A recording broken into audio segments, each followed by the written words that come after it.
urge each colleague to look at the next department, know the different line items, and come prepared. What I want to hear from y'all, and maybe this structure will get there, but I'm looking at the clock. And if the clock is telling me what it's telling me, we won't get there. So, Mr. Buchanan, you tell me privately what needs to go up or down. Raul, you tell me privately what needs to go up or down. Kevin, up or down.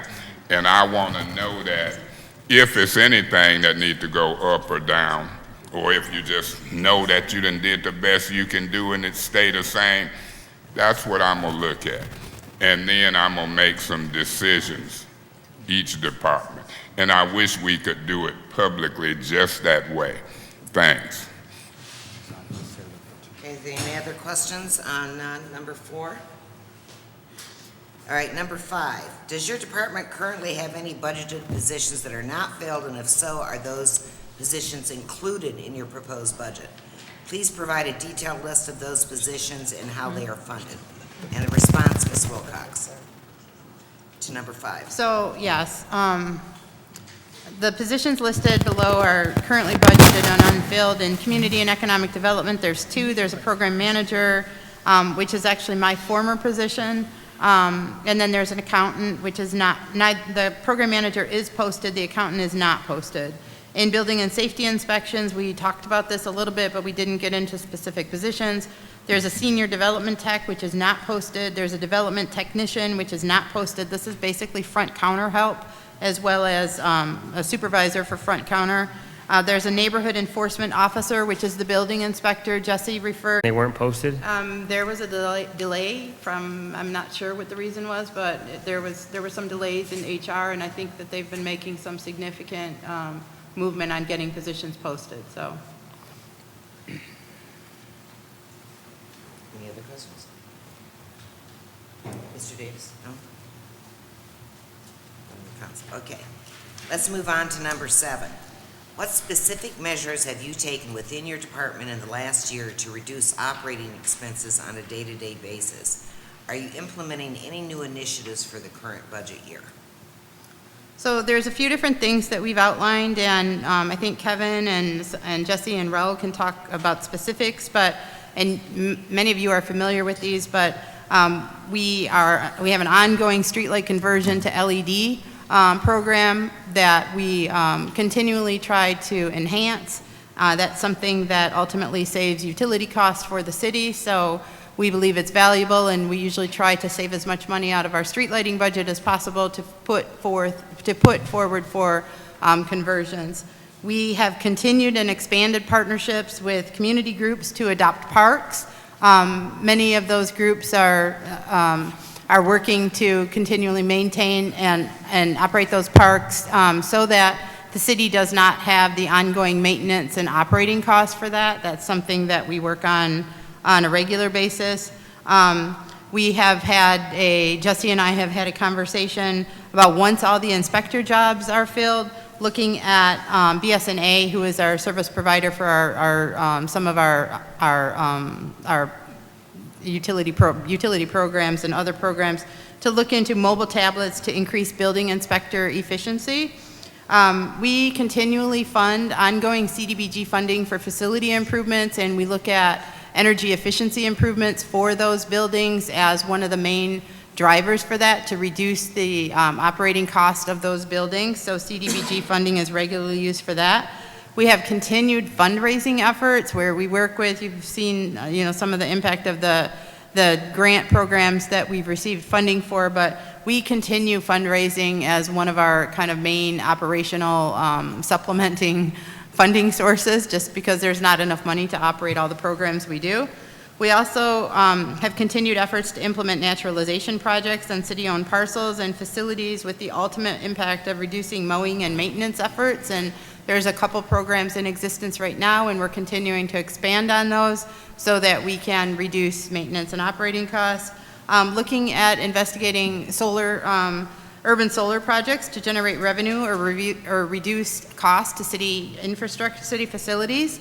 That's we're in conversation with some entities right now and working actually with the new economic development team who has had some discussions as well to how that can actually be implemented and how we can utilize our city facilities to implement those. And then also we have ongoing green infrastructure planning on vacant lots, reduction of stress, which reduces stress to city stormwater system. So there are several things that we do proactively as planning and development, using, I think, some emerging technologies, some green infrastructure, just with the overall goal of reducing overall stress on the city systems. So, Thank you. Council, Mr. Griggs. Have you done an ROI on the streetlight conversion to LEDs? He needs a microphone. Eva. No, we have not yet. I think it's a good question, and one thing to note in the budget is there's an ongoing rate case right now as well before the Michigan Public Service Commission. So we tried to be very conservative in our utility cost because unfortunately electricity rates are going up across the board, including even on LEDs. But we have not. We hope to do a more thorough assessment this year on a similar type of study, depending on how much funds we have available. Okay, who will do that ROI, do you know? We We'll would do that in-house? No, we would bid that out. When do you think it could be done? Because it might be big.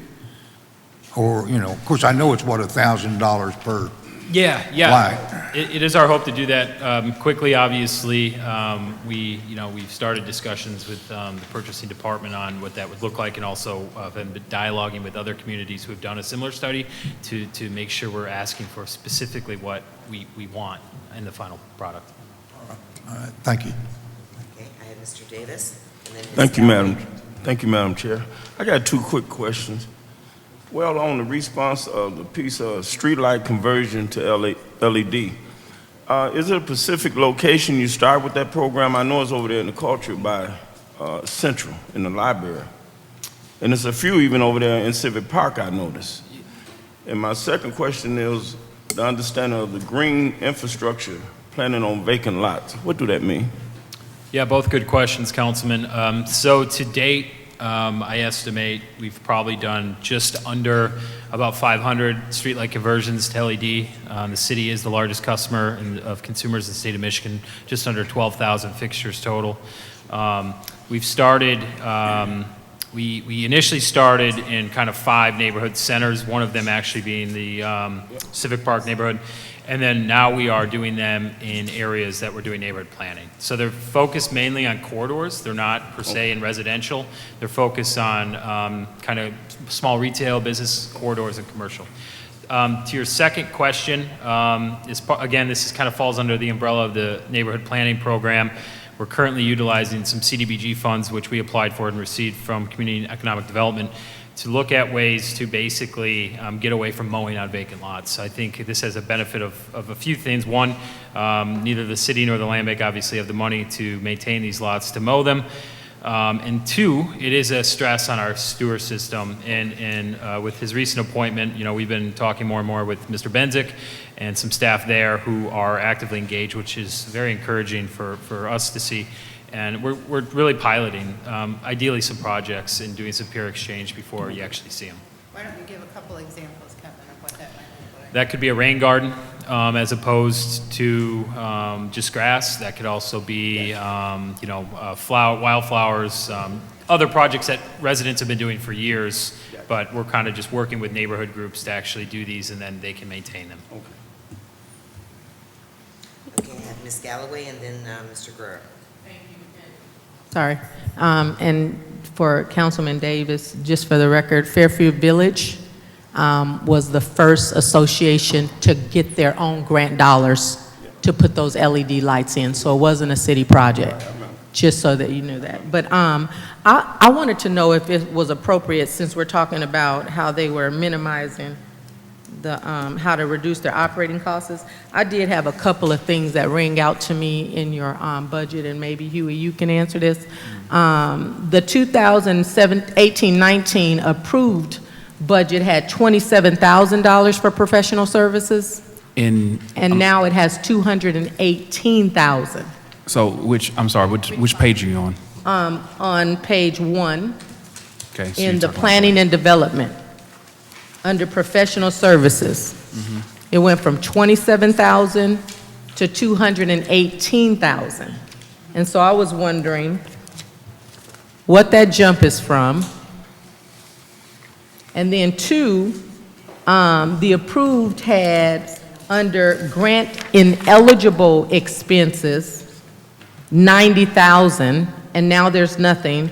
And I want to understand what is grant ineligible expenses. So grant ineligible are expenses that the city is unable to pay from its federal entitlement grants. And so you've been aware over the past several years of funds that we have had to repay. So instead of repay, well, they've ultimately ended up being repaid. However, the finance department has created, if we know of those expenses, we're aware of particularly ineligible projects, they've created a line item in our budget called grant ineligible expense, where those funds are moved. And so if we know, for example, you're aware of the OIG monitoring, which is pretty much done now, but over the past several years, there have been expenses that the city has had to repay. We know that they were identified, and so they were in a grant ineligible grant ineligible account. We are not aware of this point. We've worked very hard over the past several years to clean up some of our entitlement programs, and we are unaware of any ineligible expenses, and so therefore it's budgeted at 0 this year. Okay, because I know what ineligible means. I meant the fact that there was $90,000 there meant that we were going to spend some money, Right. but we just weren't going to be eligible for grants. And so I didn't know if you had an example of what that eligible, because that's $100,000. Yeah. I know it's gone, Yeah. but it's really not gone because now we have $217,000 over in professional services. Well, And so, for Smith Village, that is the case. Right. For These were Smith really Village. related to, I'm sorry, you were. I was just going to say, you'll notice that for better or for worse, we did under budget last year. We said that we were going to spend $27,000 for this coming up fiscal year, right? So that's the approved, going back to what I said before, that's the approved next year budget. So now we're coming back, we're projecting we're going to spend in this fiscal year $245,000, and we're projecting now, with this additional information, more education, more knowledge, we're upping the projection for what it's going to take for Smith Village next year, and we adjusted that from $27,000 to $218,000. So really what it boils down to is this point last year, we thought we'd only spend $27,000. We thought we'd be done with Smith Village. But as we move forward, we see that we're still not quite finished yet with Smith Village. And I would like to add one more thing to that 218,000. I don't know, there's footnotes attached to the budget, but of that 218,000, 100,000 of that is associated with the disposition of the 7 properties that were acquired, that the city obtained ownership of at the end of last year. So 118,000 is related to what Mr. Newsome references, Right. You're right. but 100,000 is an estimate as to the cost of ownership, maintaining, and operating those 7 properties that we've discussed. and I just want to say, for the record, now, you know I'm not a proponent of the 7 properties, but if we spent $100,000, and I don't know how much we spent on Smith Village, but there is police officers, because these are actual, are we in general fund dollars? Yes. We're not in grant dollars. No, these are general fund dollars. Okay, and I just want to say for the record, those properties are depleting us of allocated dollars that could go to public safety. And we can't, I don't know what we need to do, but we can't continue to spend this type of money on this project that is like a leech and is taken away. And I just wanted to say that when I looked at this, Smith Village, I'm tired of hearing their name. If they were a person, I'm telling you, I would do what is that called where you can't be within 1,000 feet of me? Restraining order. Restraining order, It's yeah. time, Ms. And- Galloway. Okay, but I just want to Restraining say, order, this yes. is money, if I'm not mistaken, that we can never find money for police officers, but we have $200,000 over here on something that is not giving public safety. And that needs to be said, because this is like a broken record that continues to play, and I can't play it. Thank you for my time. If I need to continue on my next 5 minutes, I will, but if I don't, I won't. Okay. I would just like to offer comment, those 7 properties, I didn't vote for those properties. All right, Mr. Guerrero. All right. Regarding the streetlights, do you guys do an audit over those at all, or are they audited in any way, shape, or form? It comes out of the general fund, I'm assuming. Well, I think if you want to clarify audit, because I think there's maybe a couple different definitions. An audit of where they're all located, or if they're on or not. Yeah, both of them. Answer both of them. Yeah. So there was an audit conducted by Consumers Energy back in 2012 to the city, which actually came to be that there were some lights that were in the city and were not. So in that form, that audit was done in 2012. In 2015, our staff worked with the Community Foundation of Greater Flint and to do the neighborhood inventory. We worked with residents to assess streetlights. So that was the first full audit, to my knowledge, in quite a while, until the city had staff that actually physically went out there and did it to assess if every light was working. We've now been following up in a program Raul mentioned as well, has been going on, myself included, going out at night, doing small areas, but then also the Flint Police Department in partnership with that program on certain areas going out and audit. So we're doing it in piecemeal in a sense from the one that occurred in 2015. And then, who oversees the streetlight part of it again? Just particularly, is there a certain department head? Or? So planning. Planning, okay. And Kevin Trance, the lead planner, is responsible for that. Just a point of information, Mr. Guerrero.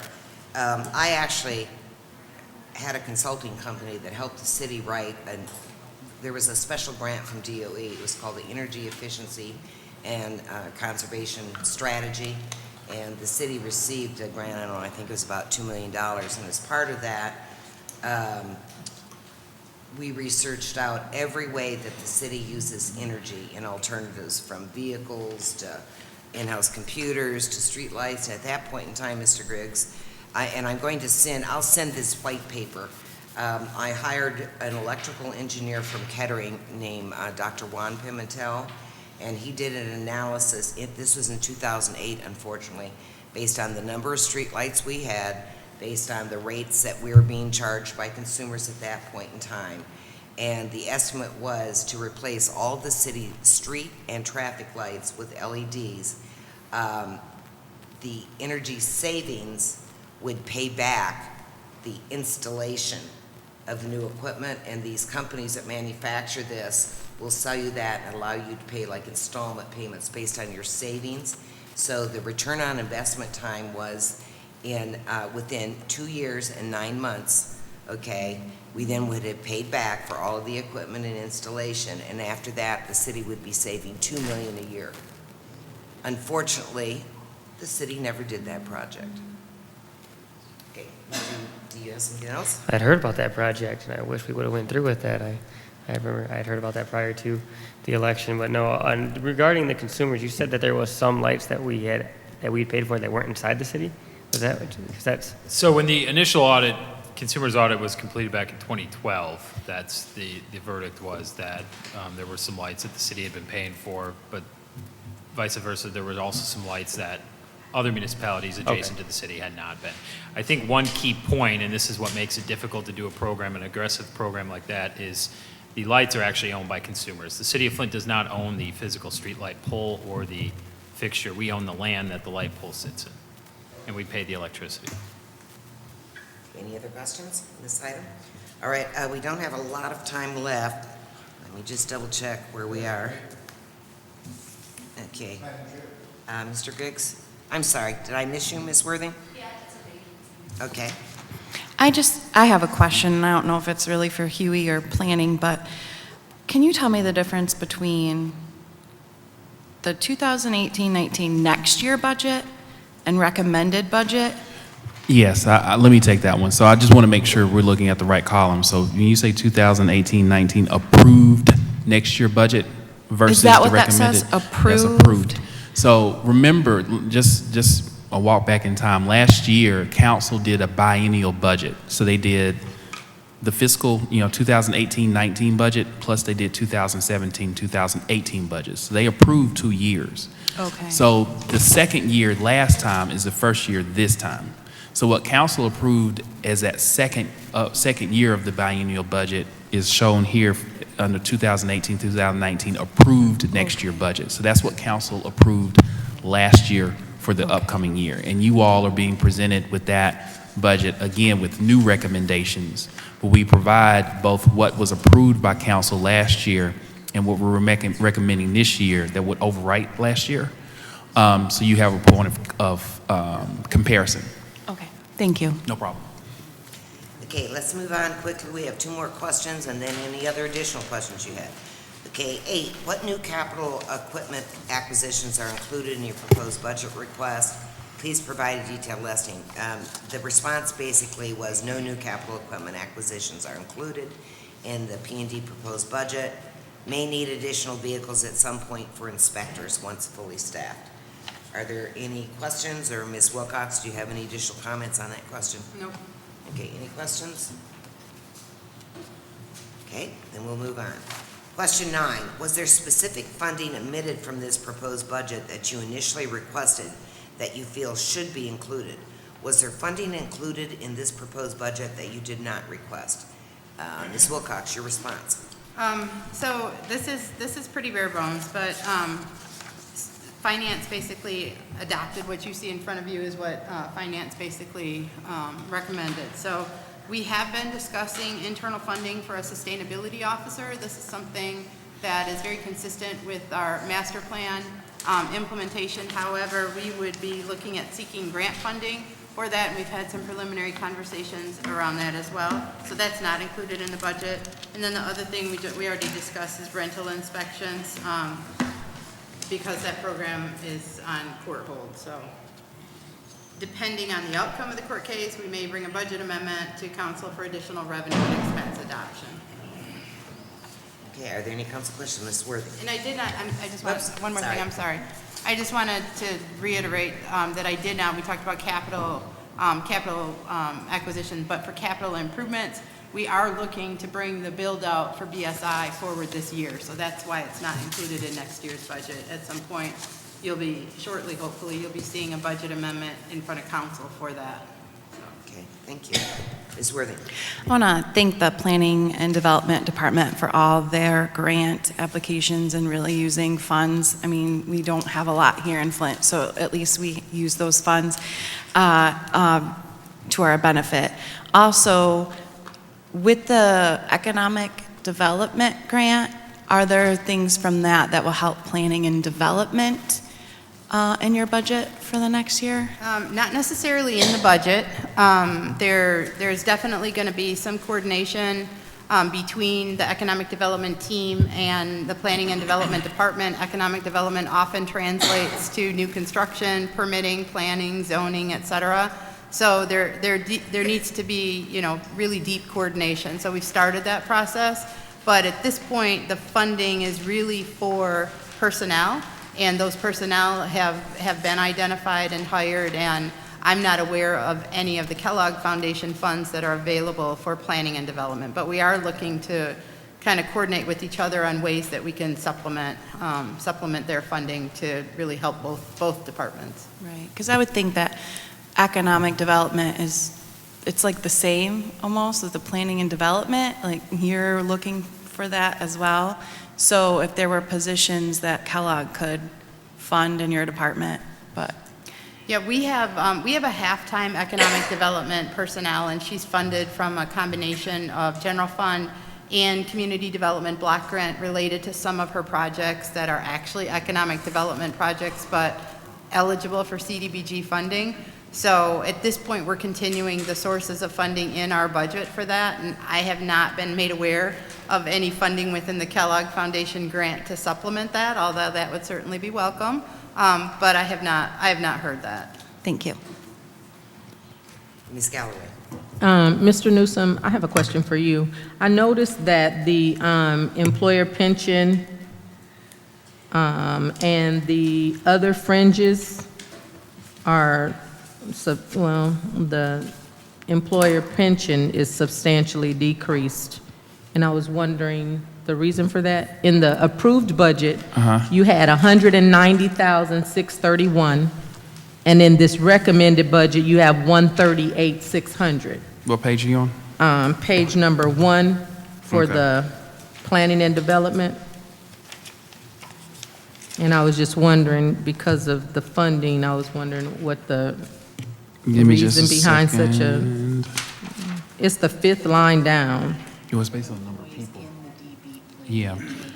So yeah, as the deputy finance director has just reminded me, that's based on the number of people in the DB plan. So that allocation is charged based on the number of people that are participating in the plan that are on the rolls. So for some reason, I have to look at the PSW file, that number's going to decrease. Okay. So that's the reason we're projecting it that way. Okay, But so the that would be the reason for other Right. fringes as well. Right, and so the key is, though, remember this, the key is that what we do is we take the entire pool of active employees and then allocate that cost based on that, overall the fund. So that could shift. Okay, that's but- what I was wondering. Yeah, that could shift, Okay. but that's the reason you would see it dip a little bit. And then the insurance down, like 5th from the bottom, it looks like that's a new line item. And Yeah. can you just, what is that from? I don't want to assume. That's the insurance, you are correct. That is the insurance for the 7 properties. I just was So if you wondering- remember, we did bring before you nope. roughly $5,500 for that, so that's Right. that. And I see that it's not in 2019-20. Is that because we're hoping to have them off the payroll? Wishful thinking, yeah, And that's then correct. my last request in going forward, I would like to see a line item of professional services. I would like to see, since we've allocated money for each of those areas, and they're a huge part of our budget, and one time I went through it, Huey, and it added up to about $9 million of our entire budget. And so I would like to see exactly what this 218 goes for, but it doesn't have to be in this setting. Right. But I do want it for each department that's going to come before us. Because if we're allocating for it, we should know what we're going to be putting it towards. And I'd like to have that now, so that as we go forward in the year, Yes. I can check off my list and say, yep, we spent it there. Is that okay? I think that's fair. I will warn Thank you. you, I do have to warn you that That's BSNA is notorious. It's not very easy to read the reports, so there might, it's a little bit of deciphering that takes place. But, and I can show you offline what I mean, but yeah, we can present the information. It just might take some deciphering to get it, to That's understand what it When looks you like. get a chance, I'd love that, because I just want to do my checks. Yeah, we Thank you, understand. that's all I have. Okay, does council have any other questions for this department? Okay, well, we're right on time. I would like to remind council and the department that on May 8th, we have the ability to call back any department. So after you've digested all the paperwork you've been given, if you have additional questions and you want us to call back planning and development, please contact me and we'll make those arrangements, okay? Because you may have some questions after you've gone through all of this material. All right, thank you very much for coming. Job well done. Thank you. All right, now, what time is it? Okay, we have approximately 10 minutes before DPW is due to appear. So I'm going to take a quick break. I'll see you back here promptly at 3 o'clock.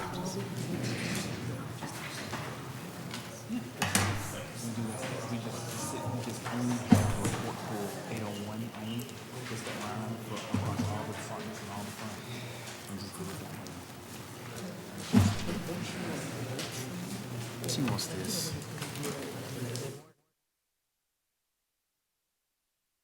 Not only is it very hard to decipher.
Yes, hold on just one second. And so just real quickly, for council, again, a few things I will say before we get into it. I know in the last discussion that we had, we talked a little bit about what could be added to the budget, what could be taken out of the budget. I do want to caution council that, and I know I sound like a broken record, but there is no fat in this budget. I will say it that way. So I would caution you all that as you all are proposing different things to be added, the conversation needs to be around, well, what can we do without? And I think, Ms. Fields, you have some other points that you wanted to bring up to the department heads as well on that front. But I think it's very important for us to understand that we are bare bones right now in terms of what we can and cannot do. And we've gone through multiple iterations of this budget, myself and the deputy finance director with the department heads, to get as much cost out as we could possibly get out. So I do want to caution council that, as you can see, we are losing fund balance in our key funds. The general fund is losing fund balance based on our projections. The water fund and sewer fund are also losing fund balance as well. So it's very important that we keep that in mind, that we need to institute some sort of a pay-as-you-go rule, if you will, an informal rule that says if there's additional things that we want added to this budget, we need to find something to take out. So that's number one. And then number two, and I'll try to do this, I think in the last session, there were a lot of discussion around the context and the projects of what was going on within the department, but we do want to make sure that we bring it back to the numbers, so to speak, so that I want to make sure you all have all of your questions answered from a financial perspective. So we'll do our best to try and bring things back to the numbers so that when you go back and study the figures, that you all can tie what we're talking about to what we're proposing in the budget. Can I just ask a quick question, Kate? Ms. Galloway? Ms. Fields, we have two of these. Yes, Is there I'm sorry. one that's right and one that's wrong? The one that was, the easy way to tell which one is right is just the one with the staples. Okay. Or that also is the one with the page numbers 1, 2, 3, 4, 5, 6, 7, 8. Okay. They're the same except for the page numbering. And then the second, is there questions? Because I didn't get any questions. Did you do the same thing with Mr. Benzick? Where is Davina? I just want to make sure you know that Yes, I didn't get any questions. there's one called water pollution control at the heading, and then there's this box. Oh, that was yours? Yep. Madam Chair. That's in my office. I'll be right back. Yeah, Madam Chair. Mr. Mays? Yeah, through you to Mr. Newsom. Mr. Newsom, clearly I hear you saying there's no fat in this budget, and Yes. if we make changes, we need to know where we're taking them from. Right. We know that. But my process is to see if there's changes where the various departments can help us take it from, because I see some changes, particularly when it comes to council budget and other things. So every year I see movement around. This is a proposed budget. You say it doesn't have any fat. This is the process where I'm trying to get from department heads, whether it's 10,000, 5,000, 3,000, or 20,000, what can they do without, or what do they need more of? And so if a department that I value need more, and I can take from over here and move to over there, I'm gonna give that department more. If that department is bringing me a proposed budget and they can't find 3,000 to 5,000 or 10,000, I'm a little suspect. I'm gonna try to move it anyway. So I think we do have that concept, and we're aware of that, and that's exactly why I'm here. Understood. Just a reminder, Councilman, that's all. Okay, Mr. Newsom, would you like to proceed with So- your Department of Public Works? What I'm going to do for this one, I think it'll be cleaner if we just focus on the handouts. Now, again, I do want you all to understand that this does tie to the proposed budget. All this is a deeper detailed document which breaks down those numbers that were proposed before. And so, with that being said, as you go back to your proposed budget, I know there's going to be a lot of paperwork. There's a lot more paperwork for us to go through. So I want you all to understand that there is a connection there. So with that being said, let me start on page number 1. Again, just to take a step back, this is the Department of Public Works. In one of the documents I think that Don Steele had provided to Ms. Fields, you can see what funds and department codes are associated with this, but you will also find that in this document I'm going to walk through as well. Okay, so out of the general fund, we're funding the facilities and maintenance department, and that's code 753200.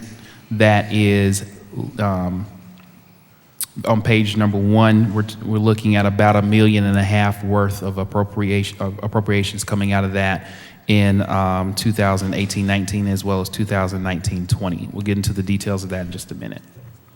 So I'll scoot ahead to page number 2.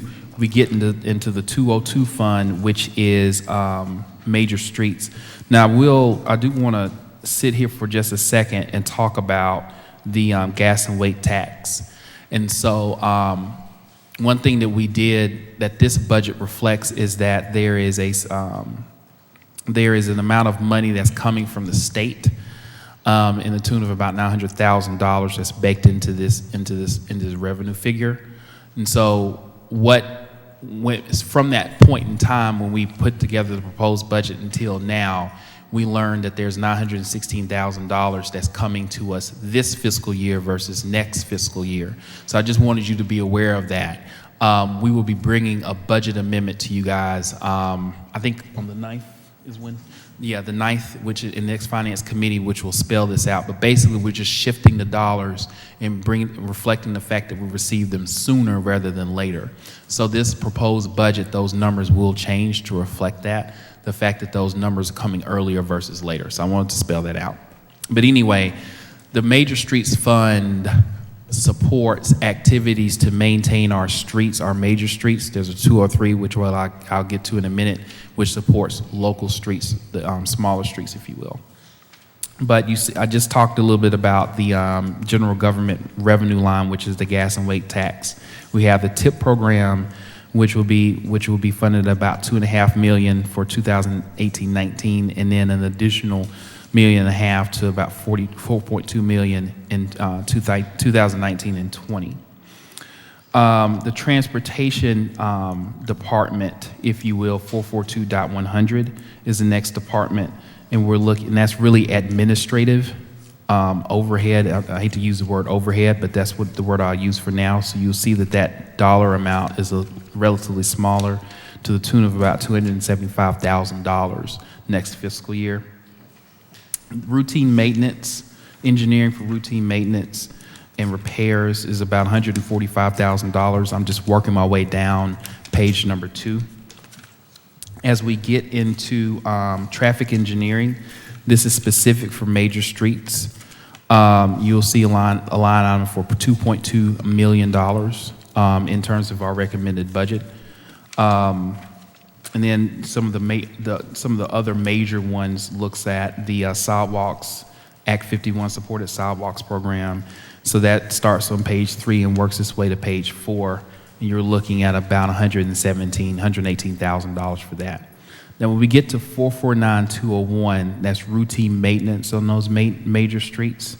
And so you see the numbers get a little larger, $1.8 million year over year, roughly speaking, for 2018-19 and 2019-2020. Then we get to winter maintenance, the filling of potholes, starting at the bottom, page 4, to the tune of about $1.1 million year over year.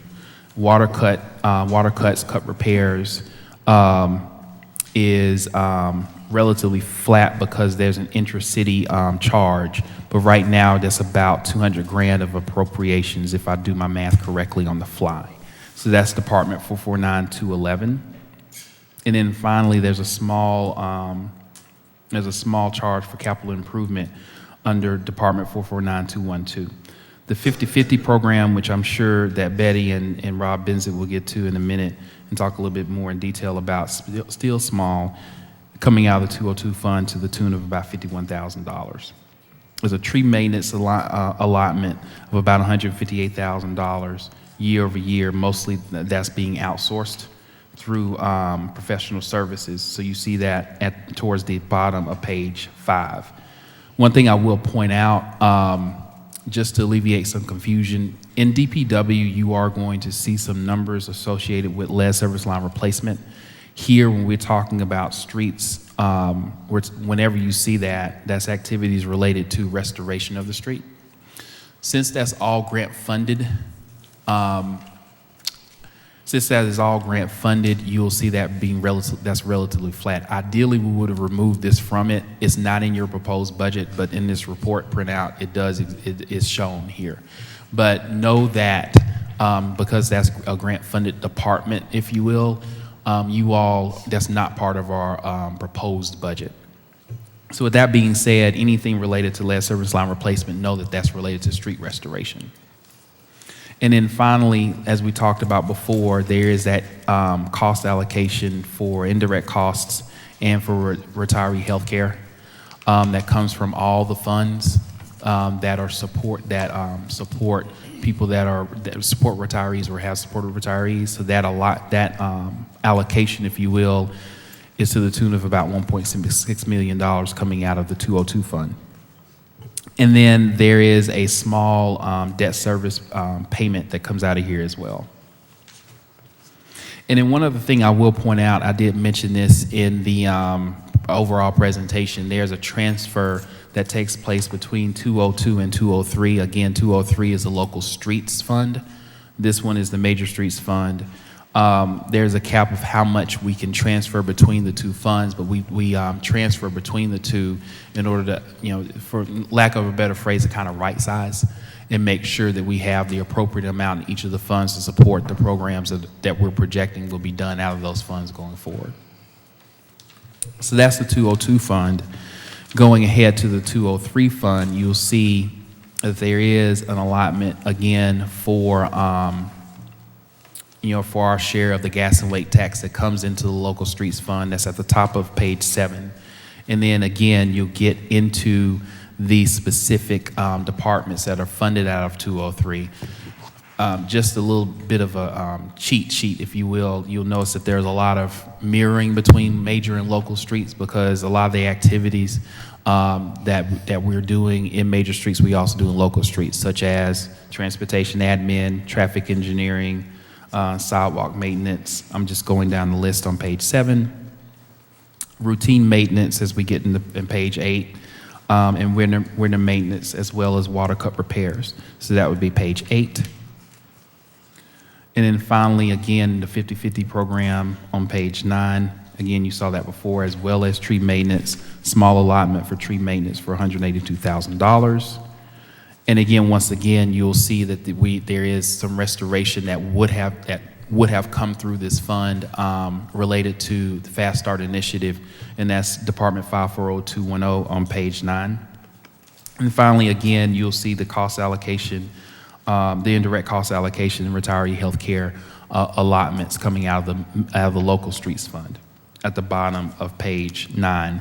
And then the mirror of that transfer I talked about before, coming into 203 from 202. All right, so that's the 202 and 203 fund. That's the streets division, and I think you all know Betty Weidman, who's going to work with Rob to kind of explain to you some of the details around some of the projects coming out of the streets. Real quickly, on page number 11, we get into the garbage fund, or the rubbish collection fund. And so that one, again, is funded through a special assessment that appears on the tax bills. And so just a little bit of background, the biggest expense out of this one, because this is an outsourced activity, as you all know, the biggest activity that's funded out of this one is going to be in waste collection in line item 226-528.201-801, which is the professional services line item. That is to pay Republic to do our sanitation work. And then there's some oversight that's done, that's paid, that the wages and salaries and other wages and fringes accounts go for the oversight of garbage collection by our own personnel, and some other smaller activities that are funded out of here, but the lion's share of the money that's coming in, that's going out, is going out to pay for the outsourcing of this activity for Republic. One other thing to note as well, we are actively looking at what's going to happen with that contract, because that contract is up in November of this calendar year. So that's the 226 fund. Just a little bit of information on page 12 for the Public Improvement Fund. As we talked about, again, when we proposed the budget, a majority of the dollars that come out. Point of information. Ms. Galloway? Ms. Fields, is it possible for us to ask simple questions? Because I know that what your ideology is, but the questions that were sent don't answer some of the questions that arise when Mr. Newsom is doing the presentation. I understand, and that's why when they're finished with the questions that I had asked everyone to prepare ahead of time, when we're through with those, then we'll go back and you can, if you're making a list of questions, cover any questions you have. But Ms. Fields, if I can ask you a question, I kind of get where you're going, but this is not a committee meeting. And so the way that you are structuring this particular event that happens, which is one of the most important responsibilities that we as council has, you are dictating like we are in a committee meeting, and that is not what this is. And although I am intelligent enough to write down different questions, just like now, Mr. Newsom talked about the fact that the trash waste collection contract is up in November. None of my new colleagues would think to ask that question. And for me, I wouldn't think to really think about it right now until he said it. And so I think that those kind of things, it just seems appropriate. And so I would appeal to you to not try and run these budget meetings like a committee meeting and really allow us to do the things that we deem individually that we need to, trusting that we are not going to waste their time or our time, but that we have specific questions. And I'm not a child, and it's not that I can't write them down, but I shouldn't have to. And so, although you respectfully did request questions, this question would not have been on my mind until he mentioned it and until I looked at the line item to say, why is there a $500,000 increase in that line? And so I'm asking you. Ms. Galloway, I appreciate you asking me. How about I appeal the rule? And I would support that. I appeal the rule of the decision of the chair in the way that these meetings are being chaired. And I support that. It's been moved and supported. Is there any discussion? Yes. Mr. Williams? Ms.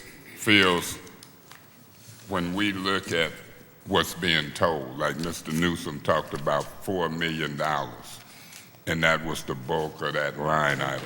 I shouldn't have to sit here scared to ask a question. Even in Robert's rules, we got point of information. We need to be able to knock this out in the short time we have with these people here, and their time is valuable.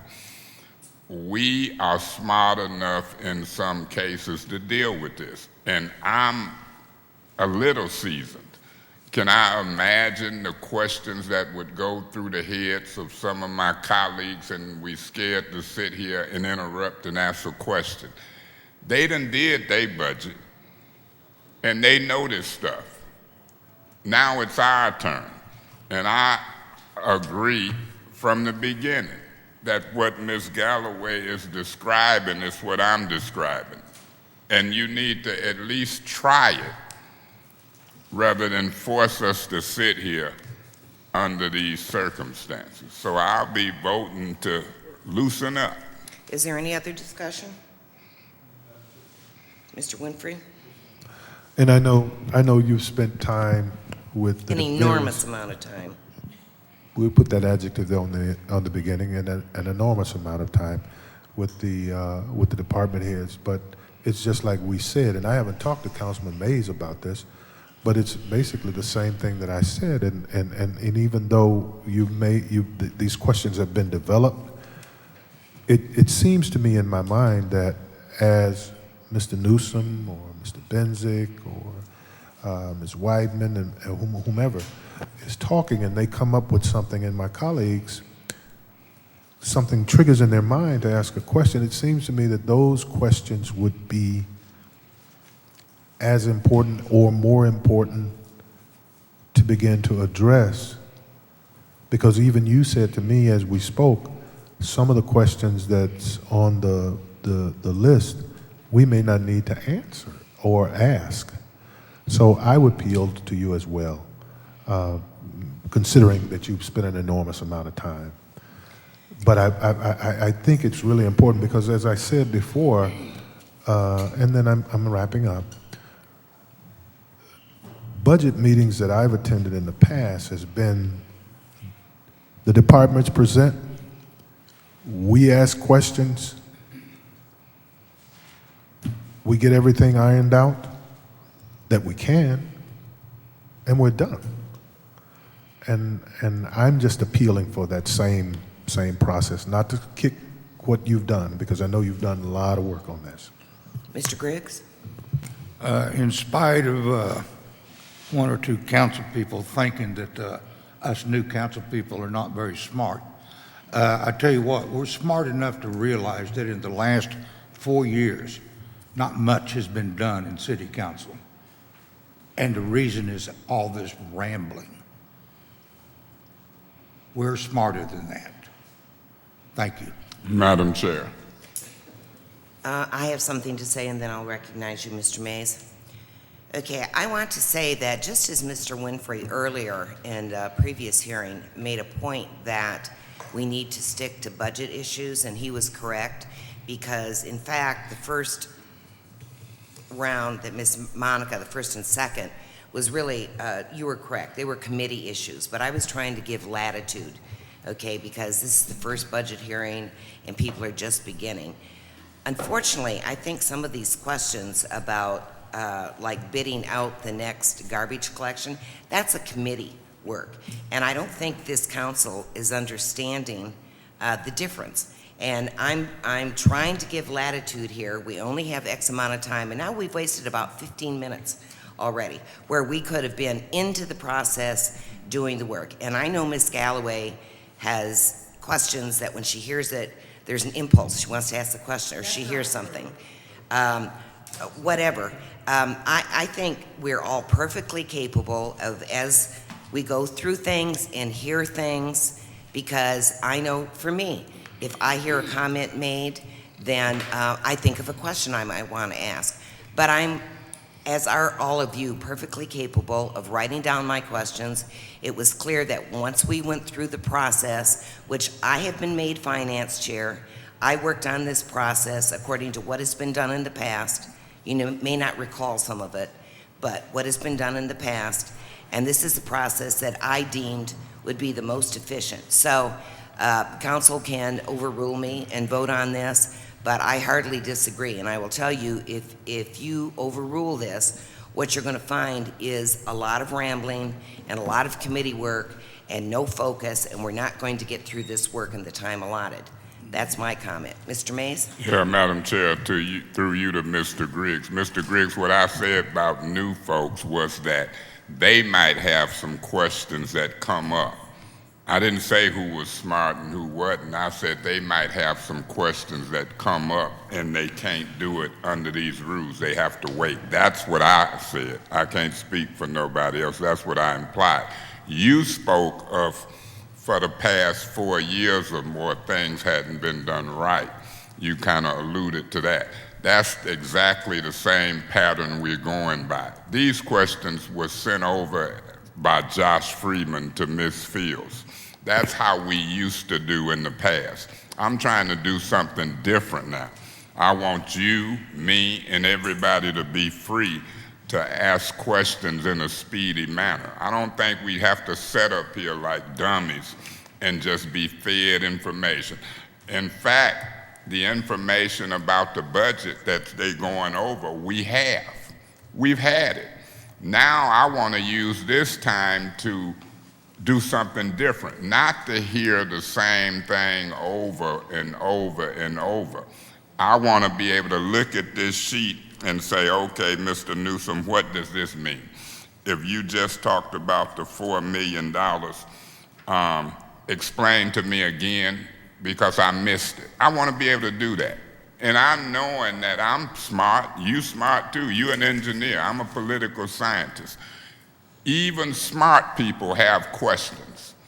And we grown, we a body of 9, so I'm hoping that we can loosen up and be able to talk back and forth. And I want to test it with one department head group.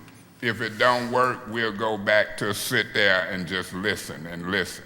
But when these people come in, I want to know what Betty Wiseman talking about. I don't want it dictated in pre-programmed questions. Let me say this and then I'll be quiet because I already know how I'm going to vote. But my position is this, Ms. Fields. It ain't so much that this ain't a committee meeting. That's exactly what this is. This is a committee meeting. It's called Finance Committee. Government operations sometime overlap to the budget. In other words, if we know how stuff operate and how many personnel is in that operation, then we might decide whether we add or subtract. So this is in fact a committee meeting. And in fact, in committee meetings, we do committee work. And sometimes the inquiry overlaps finance and governmental ops in order for us to make prudent financial decisions. I have one more comment. I want to remind this council, when we tried in finance, I tried when, for example, Mr. Newsom or somebody would come and they had a presentation for us, and we allowed council people to ask questions during the presentation, and as they will. If you'll recall, we ended up having presentations that lasted 3 hours, and we never got to the actual work because that type of a structure ends up into a free-for-all. And we're not focusing on the point. Point of information. Yes, Mr. Mays? Sometimes budgets and departments can take 3 or 4 hours. Is that a question? Yeah. What is your Did question, you realize Mr. Mays? that? I've asked a question. Did you hear it? I'll repeat it. Sometimes budget hearings and stuff can take 3 or 4 hours. Did you realize that? That's not a question. Well, what is it? Okay, so I'm going to finish up here. In fact, it was Mr. a Mays, question you're out with of your order. little I have smart the talking floor. butt. It was You're a question. out of order, Yeah, Mr. you out of Mays. order, lying, talking about what ain't a question. Stop talking. Well, I will appeal Okay, you in so the the middle other of an thing- appeal. You don't talk to me like that. You talk polite. That's what you should do. Mr. Mays, it's a lot easier to talk politely when you're polite, which you are not. You keep interrupting, you break the rules. When you bring up a point of information, it's for the purpose And of you a lie question. and say it ain't a And you question. continue talking. And L-I-E. after you raise a point of Proceed, Ms. information, you were Fields. supposed to say You've nothing. been talking the most in both of these hearings. Keep going. Thank you for letting me proceed, Mr. Mays. Oh, That's very we kind gonna of see you. what this council will let. Okay, so I wanted to point out again what chaos occurs when we do it that way and how off focus we get and how off point. And in fact, now we've wasted 25 minutes of our allocated time. So, Madam Clerk, can you tell me, was there an actual motion or is it the appeal that's on the floor? I believe the appeal to the motion of the chair. And So we're going to vote on this now. I have one more thing, Ms. Fields. Ms. Fields, you've Yes, Ms. spoken Galloway. 3 different times.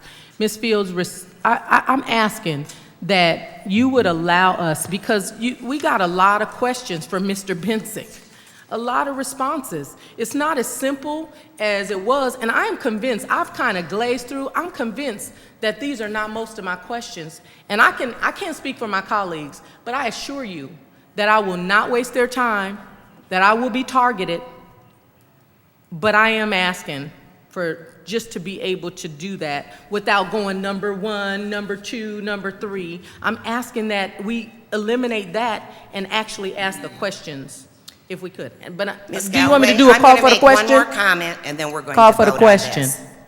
We're going to, I Support. want to comment, Ms. Support. Galloway. I've allowed Support. you that leeway. Point of order. She called for the question, and I'm ready to support that. Okay, we'll have a vote on call for the question. There is no debate under call for the question. Madam Clerk, let's do this by roll call. Mr. Mays? Yes. Mr. Davis? Yes. Mr. Guerra? Yes. Ms. Fields? Yes? Mr. Winfrey? Yes. Ms. Galloway? Yes. Mr. Griggs? Call for the question, Mr. Griggs. Ms. Worthing? Yes. The vote is 8 yes, 0 no to call for the question. Okay, I will remind you what the motion is now. The motion on the floor is to, and correct me, Madam Clerk, if I'm incorrect, is an appeal to the ruling of the chair. Mr. Mays was out of order. Wasn't that it? No, I that believe he wasn't did an it. appeal to That's the what ruling you of the want chair. it to be. Oh, We appeal your ruling that we couldn't ask questions until you told us to. That's what we're appealing. We asked you to the give us question's a been new called. structure. There's no more debate, no more discussion. It ain't got Madam Clerk. nothing to do with Mr. Mays. Mr. Davis? Someone may want to Clarity. restate the motion. Would you like clarification? Yes, clarification. The clarification is Ms. Galloway doesn't want to go by the process that I've set up for you. She wants to be able to ask any questions she wants at any time. Man. Can you clarify what yes and no vote means? Yes or That's what no? he's asking. A yes vote means you agree with Ms. Galloway. A no vote means you go with the structure. Yes. Mr. Guerra? No. Ms. Fields? No. Mr. Winfrey? Yes. Ms. Galloway? Yes. Mr. Griggs? No. Ms. Worthing?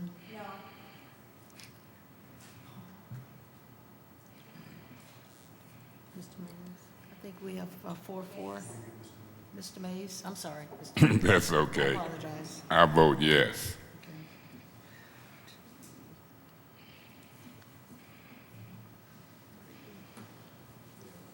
Yes. Okay, so 4-4. 4 yes, 4 no.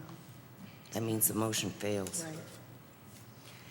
Okay, so we are going to go by a process, and I hope we have enough time left that we can get every question everyone has answered. All right, Mr. Newsom, had you finished? I only had a few more pages to go, and in the interest of time, I will breeze through 590 and 591, which is the sewer and water fund, because we've talked a lot about these over the last few days. Anyway, I don't think we need to go in deep detail into these funds. But again, 590. If I start on page 13, you'll see under sewer administration, you'll see the charges or the collections that we're bringing into the fund. That top line item, that $29 million we're projecting for next year, going up slightly to 30.5 million. And after that, you'll see the individual departments that are funded out of the sewer fund, the water service center, or the activities are allotted to sewer activities for the water service center. You'll see meter reading split between the sewer fund and the water fund. You will see sewer maintenance and construction. I'm shooting ahead to page 14. On page 14, you'll also find capital improvement.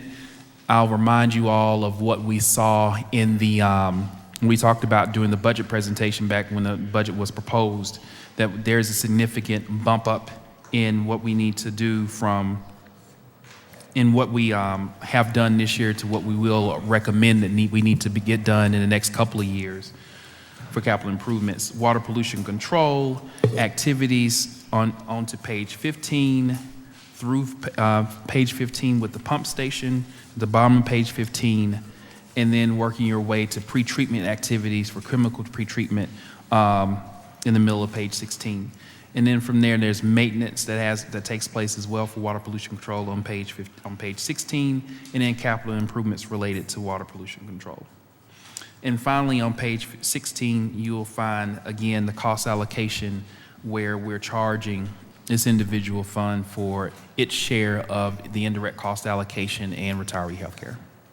One thing I will point out that I want to make sure is very clear to you all, and we'll talk about it again when we propose the master fee schedule, and that we'll start that process in about a week when we go to Finance Committee. One thing I want to make clear is that this budget does assume that there's a reallocation of the ready-to-use charge between water and sewer. If you look at, I did pass out the draft of that fee schedule. It's one of the forms that you got today. And so in that, what we are proposing, it did get mentioned, or at least it was in the presentation, but I don't know if I really made it clear when we did the proposed budget, but we are recommending that we shift some of that ready-to-use charge away from sewer into water, because the water fund is projected to be in the hole quicker than the sewer fund. Both of them are losing money, but we're projecting that the water fund will go in quicker and is in more trouble. So that, if we were to adopt that, and again, it does it for water and sewer customers, which is a vast majority of the residents and businesses, it does not change the overall bill, and we are committed to keeping rates flat. It's just a reallocation of that particular charge. If we're able to do that, it does bring $2.5 million out of sewer and into water, and that buys us a little bit of time on the water side. And so just anticipating certain questions, there are, I think, 21 sewer-only customers. I don't think there are any water-only customers. Point of And so- information. Yes.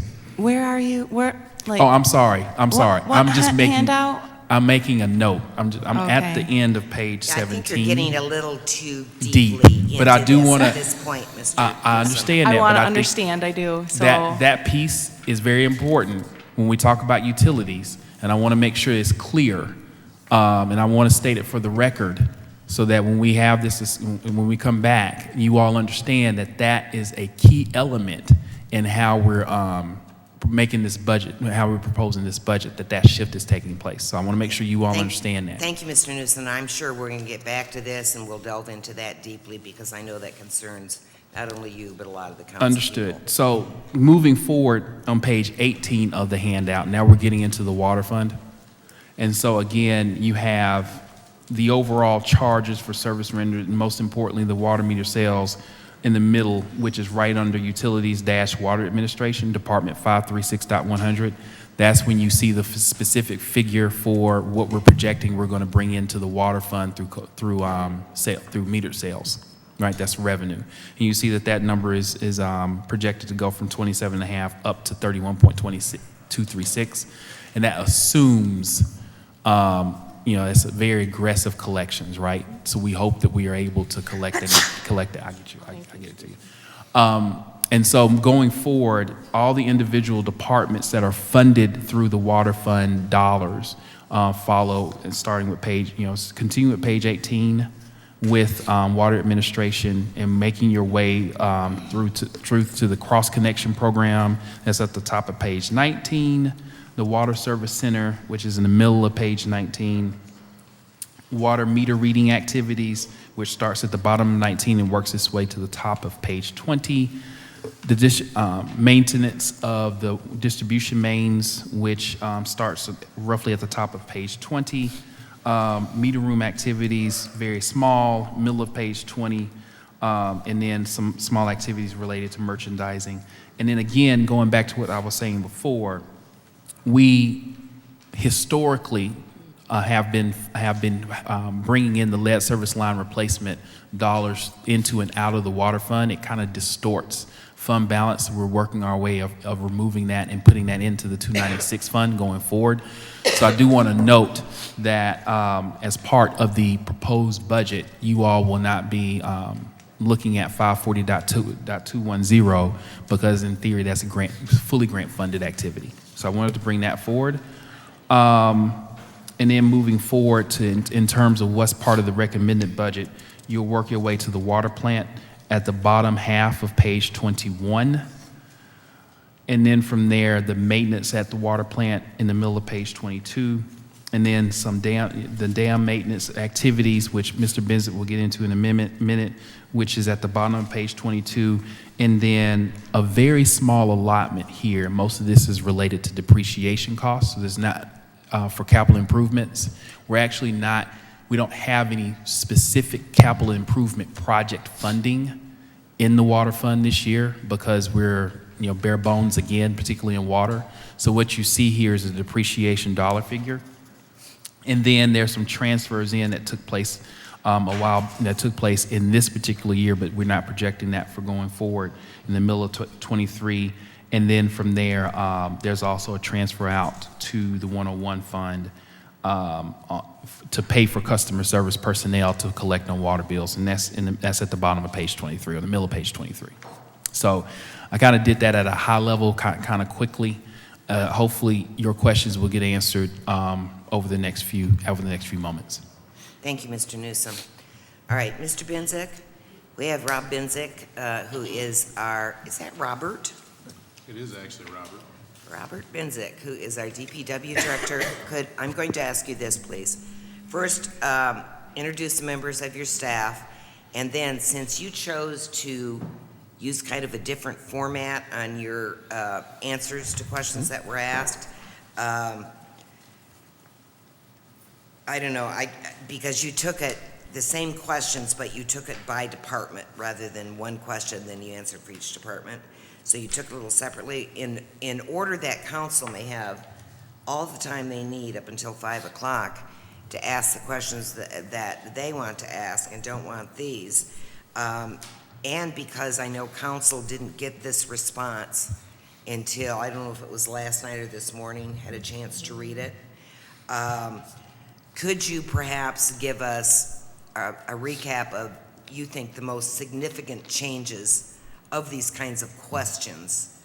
And you can do it by department or overall or however you want to do it, by division. Yes. First, let me introduce the folks that are here with me. I have Betty Weidman to my right. She's the interim transportation director. I have Kirsty Troop to my left. She is the transportation accountant. Behind me, I have Bob Case, who runs the water plant, the wastewater plant, I'm sorry, and Yolanda Gray, she's the utilities accountant. And I have Heather Griffin, she is the waste coordinator. So regarding the questions, I think question 1 in transportation that I answered is really significant because it talks about the $916,000 additional funding that we received from the state. It would be on page 3. They're not numbered, but page 3. So if you look at that, there's language in there from a resolution that will be coming before all of you, I think in the near future. It shows how we want to allocate that money. We would like to use a portion of it to invest in our signals.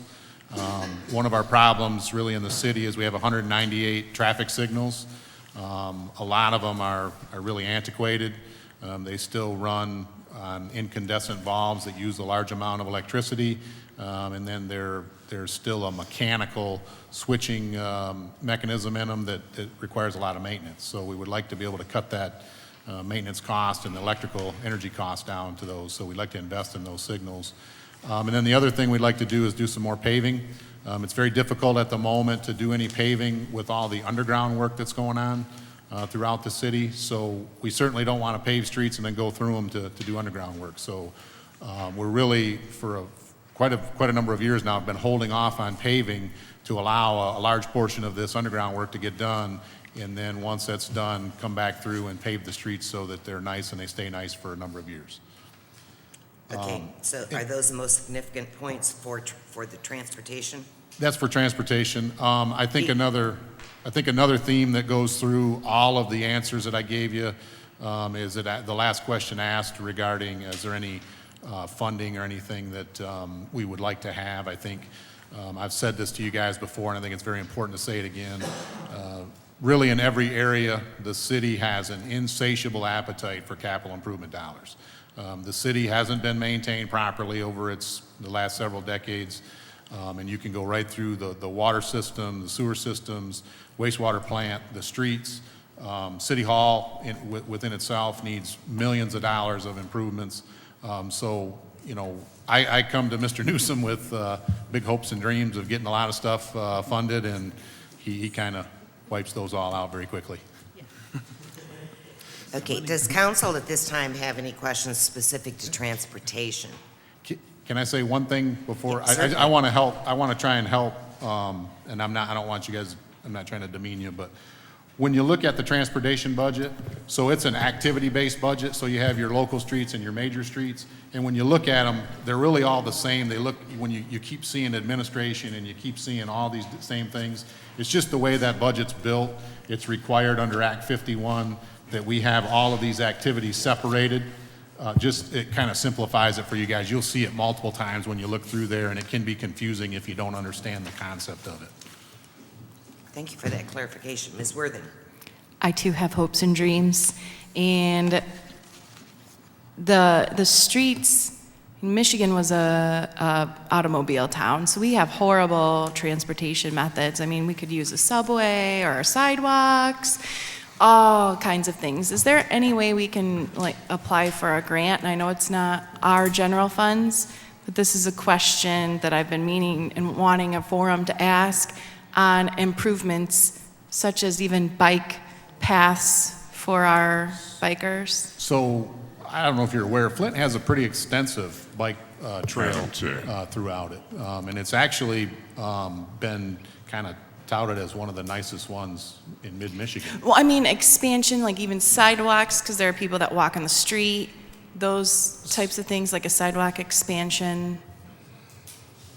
So, I've driven around a fair amount of streets in the city. There's sidewalks really on both sides of most every one of them. Now, when we do repave roads, we look at, so it really becomes an engineering function. We look at putting the road on a diet, which typically our major roads are four-lane roads now, but we look at putting a left turn lane in, one lane in either direction with bike paths on either side. That's kind of our general mantra that we go with. And once it's engineered, if the traffic loading is such that the engineer agrees that it can be done, then that's how we've been going forward really with all of our paving projects, is to turn them into those 3-lane roads with the bike path on either side. Thank you. Yeah, Madam Any other Chair. questions? Mr. Mays? I don't know. I'm still on the $4 million that Mr. Newsom pulled out of there. Here the transportation, but I'm still dealing with major and local streets. That was Betty Wiseman, and that's what Mr. Newsom went over first. And I'm tempted now that Ms. Winfrey is here to appeal again. So, you know, what's going on here? Mr. Newsom, do you know the $4 million that I'm talking about that you referred to was used to administer garbage? Yeah, if I may, Chairwoman. Okay, just a moment. Mr. Mays, I have tried to give everybody latitude on this. We had a vote, okay? We've wasted time. Now I'm trying to help everybody get through this in as focused a way as possible. We are dealing with transportation right now. Are you I am ruling- unsure if your question Point is of related to information. transportation. Is it? Point of information. So you telling me I can't circle back and ask the first things that Mr. Newsom went over yet? When will we get to No, that? the agreement was, Mr. I'm gonna Mays. appeal you. I'm gonna appeal the ruling. Mr. Mays has appealed the ruling of the chair. Is there any support? It's been supported. Is there any discussion? Yeah, Madam Chair. Mr. Mays. At some point, I can't bank these questions up, and I gotta get this done. So I'm gonna take a chance that the makeup of the council done changed, and I'm gonna still vote that we can ask questions. And I don't know when and what questions to ask under your rules, so I want us to relax and make good. That's all I'm gonna say. Is there any other discussion? Ms. Worthing? Yes. When can he ask those questions? Like, if we have questions on what he's Mr. Newsom's presenting on this, when is the appropriate time? As soon as we get through what Mr. Benzik had prepared, kind of by category, by division, Okay, then I was trying to accommodate everybody by not going through them 1, 2, 3, by letting Mr. Benzig bring up what he thought was the most important, and then letting council, I think council needs to be reminded of something, Ms. Worthing, is that you have been given the questions ahead of time. You were asked ahead of time, do you have any specific questions? You were given the budgets. Point of information. Ms. Galloway? Are you in discussion on the appeal of the rule? Because it seems like you're getting a lot of information, Mrs. Fields, that we aren't really able to get to the vote or get where we're going. I'm asking you a question because it seems like you're going over the same thing that you already went over. Well, it was different, but I will, right now, no more discussion. yeah, We'll Ms. vote on the Fields. ruling of Ms. the chair. Fields. Yeah. Oh, there is discussion? Yeah. But did you get your question answered? Well, I guess I'm still, so when we're done, did he have a transportation question is what I'm asking? A budget transportation question. Clarification. Okay, I was trying to explain that, Okay. okay? But Ms. Galloway didn't like the way I was explaining it, so she accused me of being in discussion. I was trying to actually answer your question. Thank you. Okay, so I guess we're still in discussion on the appeal to the Yeah. ruling of the chair. Ms. Fields. Well, we had some Ms. I Fields. believe it was Mr. Winfrey first and Ms. Galloway, And just briefly, Madam Chair, Ms. Winfrey Carter. just briefly, when you ask a really important, you made a really important statement when you said that we were, and you're right, you said that we were given an opportunity to ask questions or submit questions. And the reason I didn't submit any questions because I wanted to hear from the departments first, and then generate, if I have any questions, what they're presenting to us, and/or what Mr. Newsom is presenting. That's why I didn't present any questions. Now, my colleagues could have presented questions up the wazoo, but for me, I don't know what I'm going to hear, so I didn't submit questions, and that's the reason why I was willing to vote in the affirmative on Councilman Mays' appeal, is because I thought, it seems to me it's more beneficial to me to hear the presentations, and then Mr. Benzik is guided by some questions that he received. So he's responding to those, but I'm just saying, for me, it's more helpful to listen to Mr. Newsom present, listen to the department present, and then be able to ask questions as we move along. That was more helpful for me. And Madam Chair. It's Ms. Galloway next. And I just want to add that I thought that when questions came up, that we could ask Mr. Newsom or we could ask Mr. Bensick. And now it appears that the rules have changed because Mr. Newsom began the presentation, so we had to wait until he finished and then Rob finished for any questions that we had to be asked. And now that they are being asked, now we're being said specifically, don't talk to Mr. Newsom, even though he began. And so that's and I think that it would go much faster if we weren't having this conversation. So I just want to be able to ask Mr. Newsom as well as Mr. Bensick. Ms. Winfrey Carter? Madam. She was next. I'm just trying to figure out what is the process here. Shouldn't we be able to ask questions when we need to ask questions? What's the process? I explained that at the beginning of the meeting. I know you weren't able to be here then. It was explained thoroughly. And Mr. Mays wants a different process, and apparently some other And I council think people he should do. be able to have a different process if he wants to ask questions. I mean, what's the problem? I don't understand it. There is. We're going to have a vote on Can this we right ask now. questions? This is Madam on Chair, the- before we have a Oh, vote. yes, Mr. Mays. Yeah, Madam Chair. I really didn't know I couldn't ask Mr. Newsom that particular question.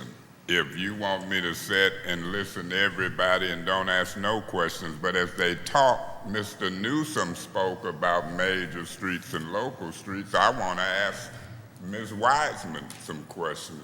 And I know if I asked Mr. Benzick some, but I didn't know it was this tight of a restraint. So I'll be voting for it to loosen up, and hopefully we can bam, bam, bam, get out of here. And I'm trying to be respectful, but I think really this will speed some stuff up. Okay, now it's my opportunity for discussion. Ms. Winfrey Carter, I'd like to respond to you most of all. The process was Mr. Newsom presents overall the budget. He has a more detailed budget for you in each thing. He's bringing that per department. He goes over the funds briefly, okay? Then the department head, okay, introduces his team, and we were going over the questions that every council people was given an opportunity for input on these questions in order to make the budget hearings fit within a reasonable time frame. So you're not here till midnight, all right? Everyone had an opportunity. Some people did not take advantage of even submitting questions or even reading the questions that were prepared ahead of time.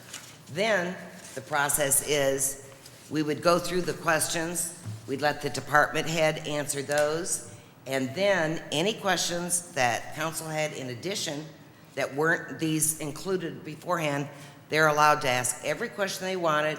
Every council person had a 5-minute time on a round, so everybody would get an opportunity, and once everybody had that one, then it would go to the next round until time was up. I felt it was a very reasonable process and system, but apparently other council people are Point not of in agreement. information. Yes, Mr. And Mayor, you point of did information. make it clear that the 5 minutes included their response, correct? Yeah, I don't agree with all of that. Well, Mr. Mays, there are a lot of things we don't agree on. So that's Okay, so why I'm we going to take a vote on the appeal to the ruling of the chair. Madam Clerk, let's do a roll call. Mr. Guerra? No. Ms. Fields? No. Ms. Winfrey Carter? Yes. Mr. Winfrey? Yes. Ms. Galloway? Yes. Mr. Griggs? No. Ms. Worthing? Yes. Mr. Mays? Yes. Mr. Davis? Yes. The vote is 6 yes, 3 no. Okay, well, I guess at this point in time, I am finance chair because Mr. Winfrey, our president, made me finance chair. And I think you need to find a new finance chair, somebody who's willing to do all this work, okay, for this council, prep all this information, and get some cooperation, especially from the president. I'll take it. I resign. I'll take it. Thank you so much.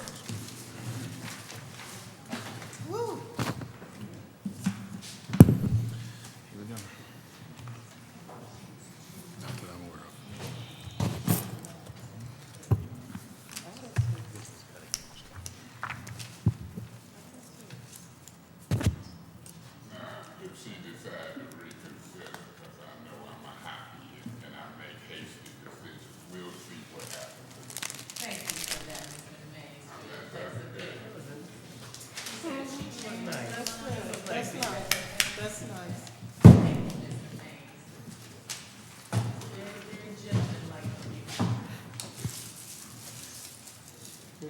Excuse me. Oh, I'm sorry.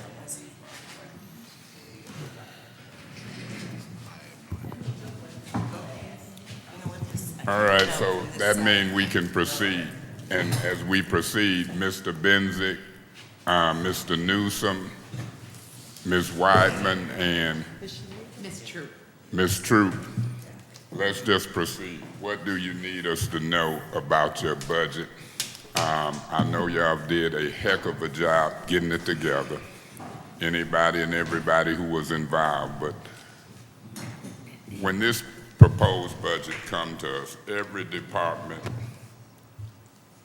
might get some tweaking. It could be tweaked up, it could be tweaked down, or it could stay the same. If my colleagues have any questions or communications, Ms. Galloway, let's just dig in and keep rolling.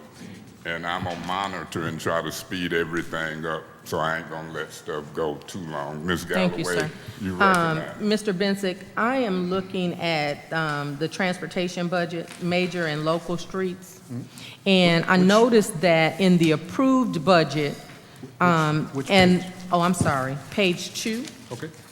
I noticed that in your approved budget that was presented as part of that biennial budget last year, that you decreased the amount in your wages and salary by 40,000.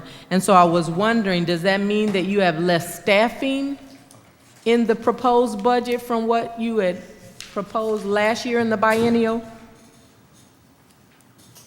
Because you know we want y'all to have as many staff as you need. What page are you on, Ms. Galloway? Page 2, in the very first line of Department 442-100, Transportation, Major and Local Streets. Do everybody see that? This is admin. Page 2, the very first line of Yes. where? The proposed, approved at the top, 2018-19, they had asked for 184,711, but in the recommended today's, 142. exactly. And so I just was wondering what that. I believe we moved an employee out of this admin, this is the admin portion, into the maintenance area, a portion of the wages. Okay, because that was my second question. That one went up like 150,000. But does that mean that in addition to you moving maybe that position over there, does that mean that we're getting some additional staffing? We got some additional laborers because of the lead line restoration. That decreases again, and then it'll increase in July. So we kind of went back and forth. Those positions initially weren't budgeted, and we were allowed to add people. Then we had to lay them off, and then we go back. Okay. Okay.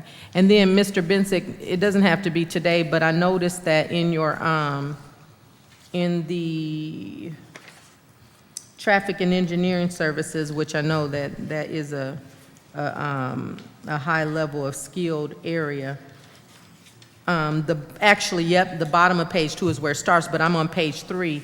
Your professional services, when it was turned in last year, was 157,000. Today it's 346,000, so you're looking at almost 200,000 more. You already know. So, All right. yeah, so we've had a difficult time hiring electricians. So we've had to change that over to a professional service-based way to get the job done. We don't, we're having a hard time. We're 2 electricians short in the signal side. So we've had to reach out to vendors to actually provide that service to the residents. So you guys have separate inspections from building? We're not. So there, we have electricians in, I guess, 3 different areas of the Okay, city. perfect. That's So, what, yeah, so we have signals, we have the wastewater plant electricians, and then Okay. we have electrical inspection in BSI. okay. Would that be the same as in your street routine maintenance and repairs? It looks like there's a $110,000 increase in the professional services. Which page? I'm sorry, page 4, under 449-201. Page 4. Yep.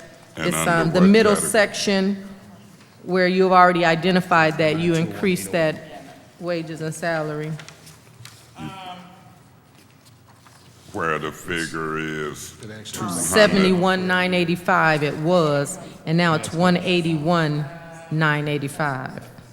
I don't see that, Ms. Galloway. It's in the, you know what, if you go to the middle section where it has 1,801,000, Okay, if you go up 7, 1, Okay. 2, 3, 4, 5, 6, 7, yeah, professional services. Okay, Thank you, sir, professional yep. service. So it's 110,000 more. y'all see that? Yeah, so they're, The approved next year column on page 4, In the middle. third from the side is 71,985. Then the next column, the recommended budget for 18-19 is 181,000. She's Yes. questioning that jump. Thank you. Do you see it? Yeah, You see it, I Mr. do. Santino, here? Okay. Eva, y'all see what she There's a questioned? big jump. So it looks like that increase is due to, we have the Bray Road site, which is actually it was a lime lagoon for the water plant.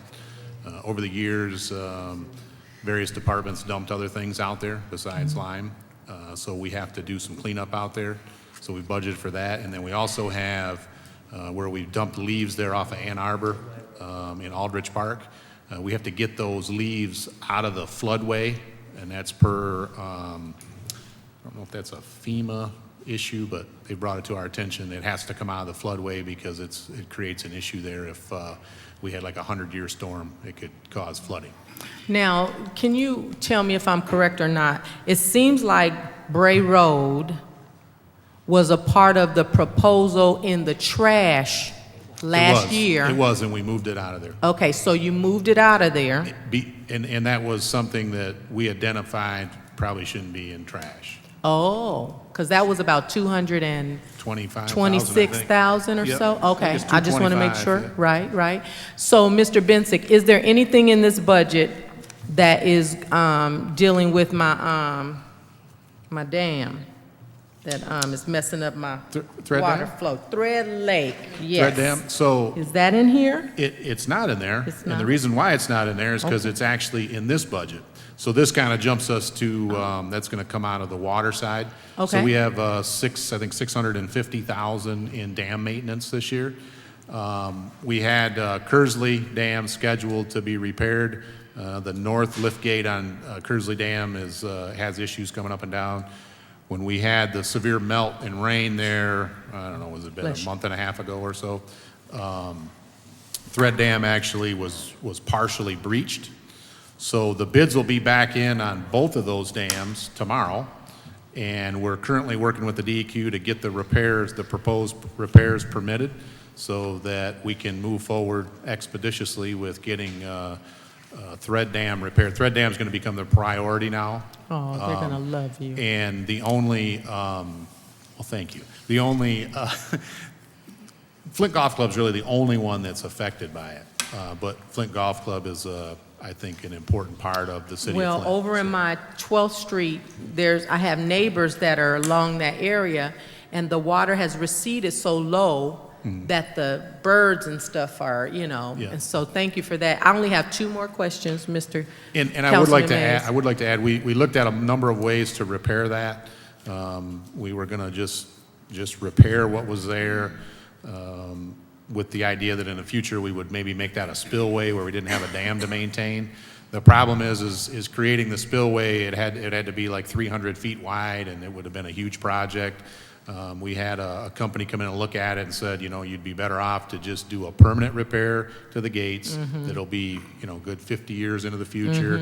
It'll operate the way it's supposed to, and we won't have these problems, going forward. Okay, and then I noticed that in the approved budget last year that we turned in, there was no money for equipment, and now there is, and I was wondering if you could just tell me what that one, right, 5 lines below that, 150,000 in equipment. You see that under there? In the same section? Recommended for 2018-19, 150,000. Recommended for 2019-20, Right, it had never 150,000. been there, I was wondering So what it that was. appears to be a lease payment on a new paver. On a new paver? On a new paver. Oh, okay. And then, Mr. Newsom, my last question is for you, at least for now.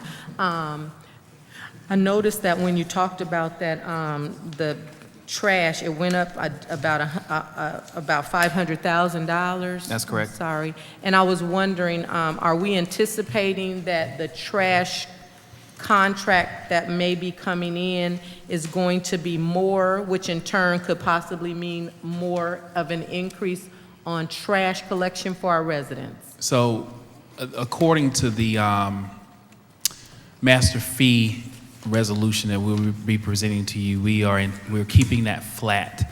However, the fund right now, the appropriation does assume a 10% contingency.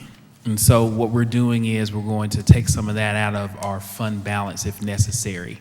to pay for that. We're trying to keep rates flat, and that's across the board. I can sit down and walk you through every single fee on that, almost every single fee on that schedule, and explain to you why rates should be going up. But we're trying our best to keep rates flat. So, and one thing that will help us to do that, we had a certain, I don't know it off the top of my head, but I can look it up for you. Our uncollectible percentage is if we can collect more and keep that rate flat, then we don't have to eat in the fund balance. Okay, and But then that once should be we a- get to water, Mr. Mays, I have a question, but I'm gonna do it because I Well, want to we know. can hop from this to water. Ms. Worthing, President Winfrey, anybody got anything that's whatever these department is, whether it's water or whatever, just ask. Oh, so I can't, well, Mr. Let Newsom, me I'm go to wondering about Mr. the. Griggs Oh, I'm first sorry. and Yes, come I'm back sorry. to Yeah, you. Please, thank you. And then Eva. Page 21 and 22, Mr. Griggs is going to. Can he use that mic? Oh, yes. When you're talking about water plant, which water plant is this? The water plant maintenance, is that the one out on Dort Highway? This is the one on Dorton Stewart, 4500 North Dort.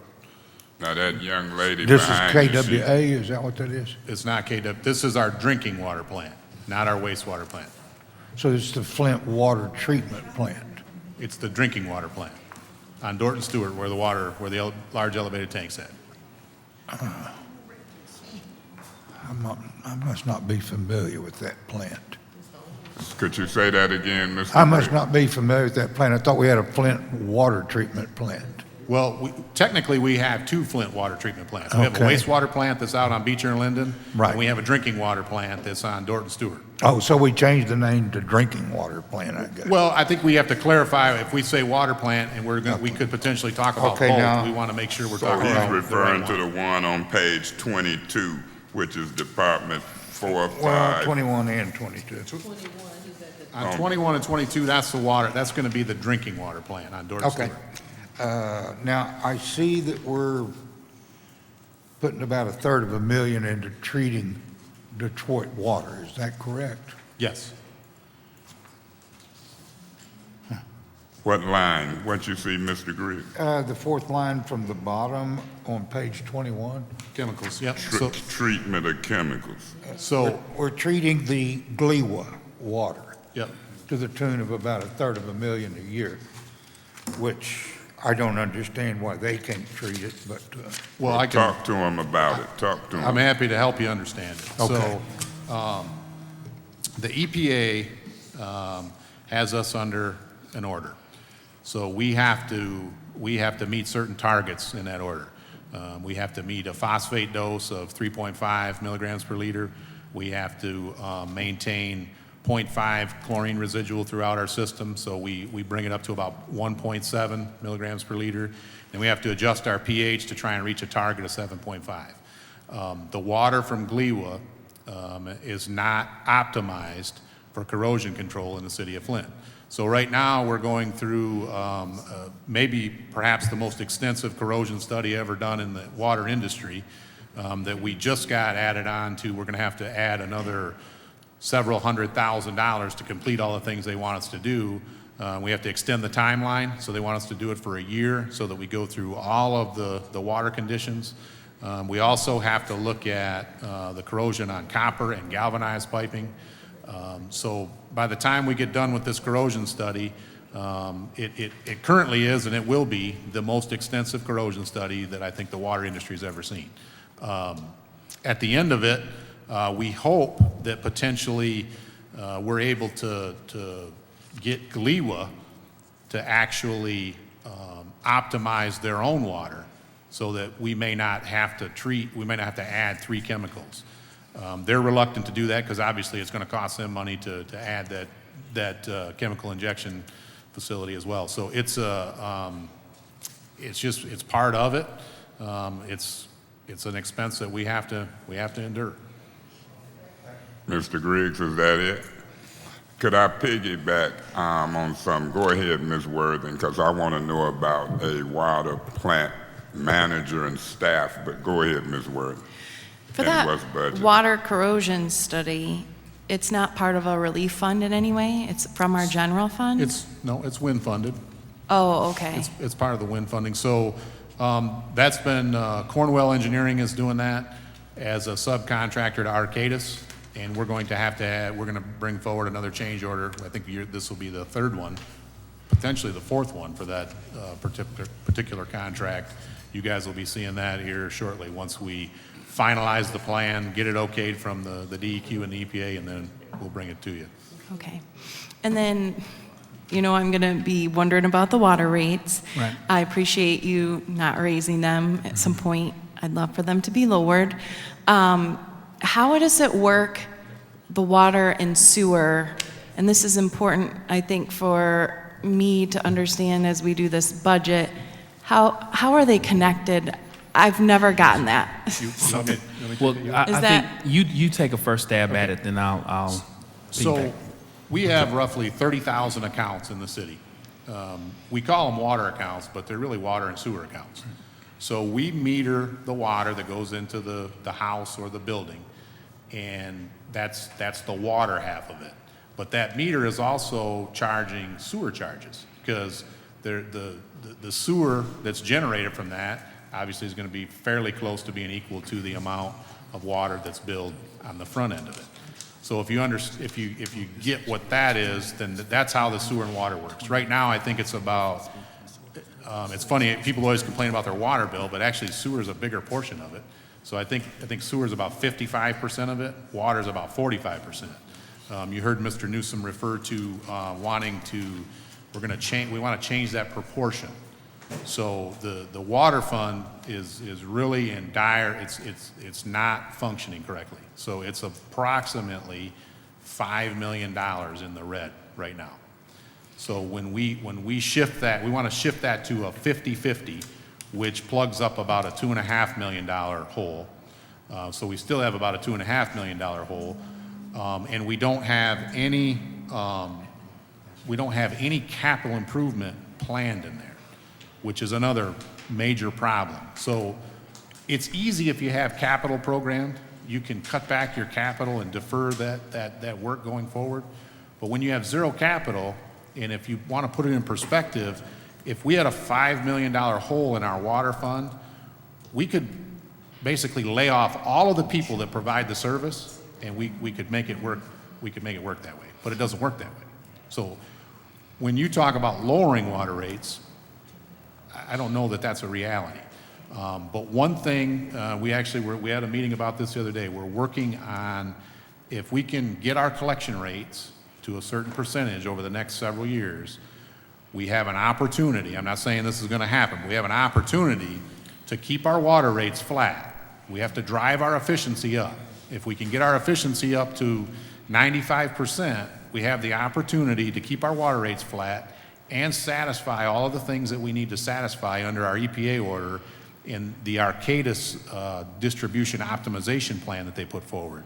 There's several things that they've identified that we have significant deficiencies in, and in order to comply with all that, we have to meet those things that they put forward. That's under the EPA order. Ms. Worthy, when they describe the water meter and then the sewer, which on the bill says unmetered, so do you understand how they charge that? The water meter is showing the amount of water and it's charged so much. The sewer is unmetered, and they estimate how much you use based upon the water meter.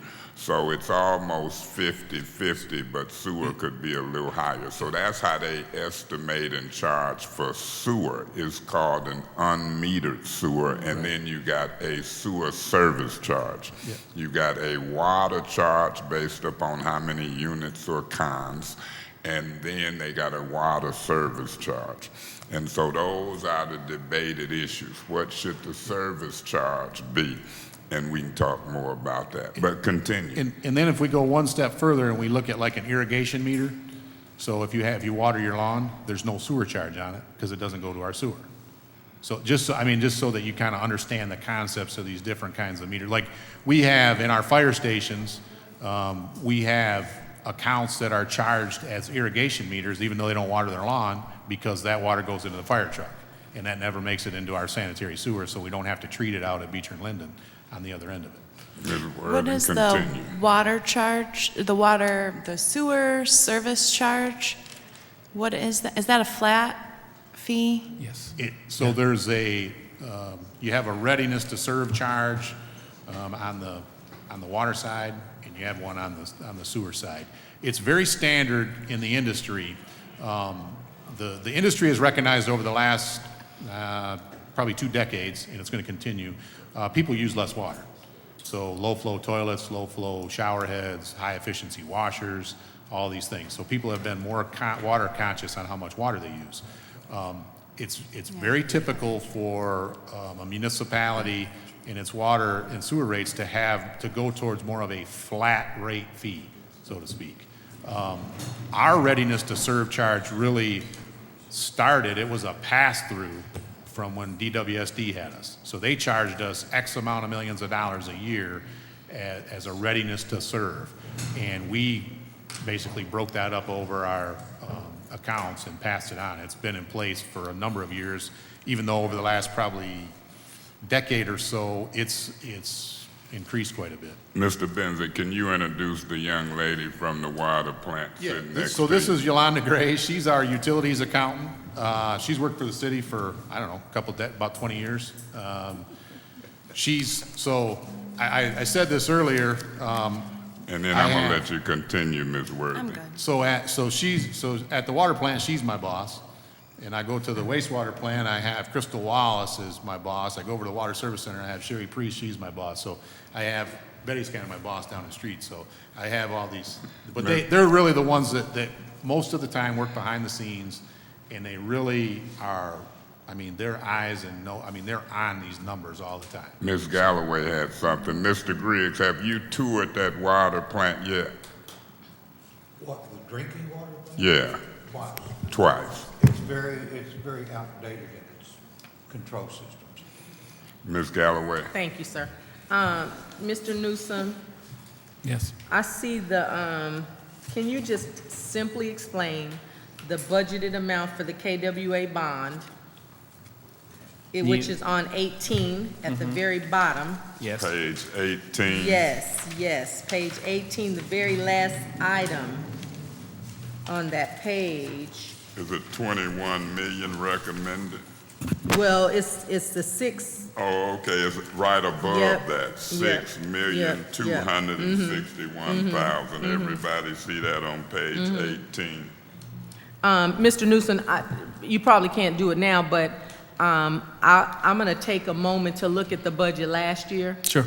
To look at this one, because we should see a $6 million difference from last year. You're not going to see it in that, but you're not going to see it. I just want you to understand the ideology, because the ideology was that once we went into the GLEWA contract, we would be saving roughly $6 million as opposed to paying $18 million if we did not go with the. Could I respond to that? Anybody can. And Mr. Newsom and everybody listen close. If you paid $12 million a year for water. Correct. Coming from Great Lakes Water Authority, Detroit, and then you paid a $7 million or so bond payment, that would be 19. Correct. But if GLEWA said we'll pick up the $7 million bond payment because now we want to own your rights to the KWA, then all we would be paying is the $12 million. Correct. Is that in the arena that you're talking? It is. So and go so, ahead and with that, though, we should be able to show that we are no longer paying $19 million.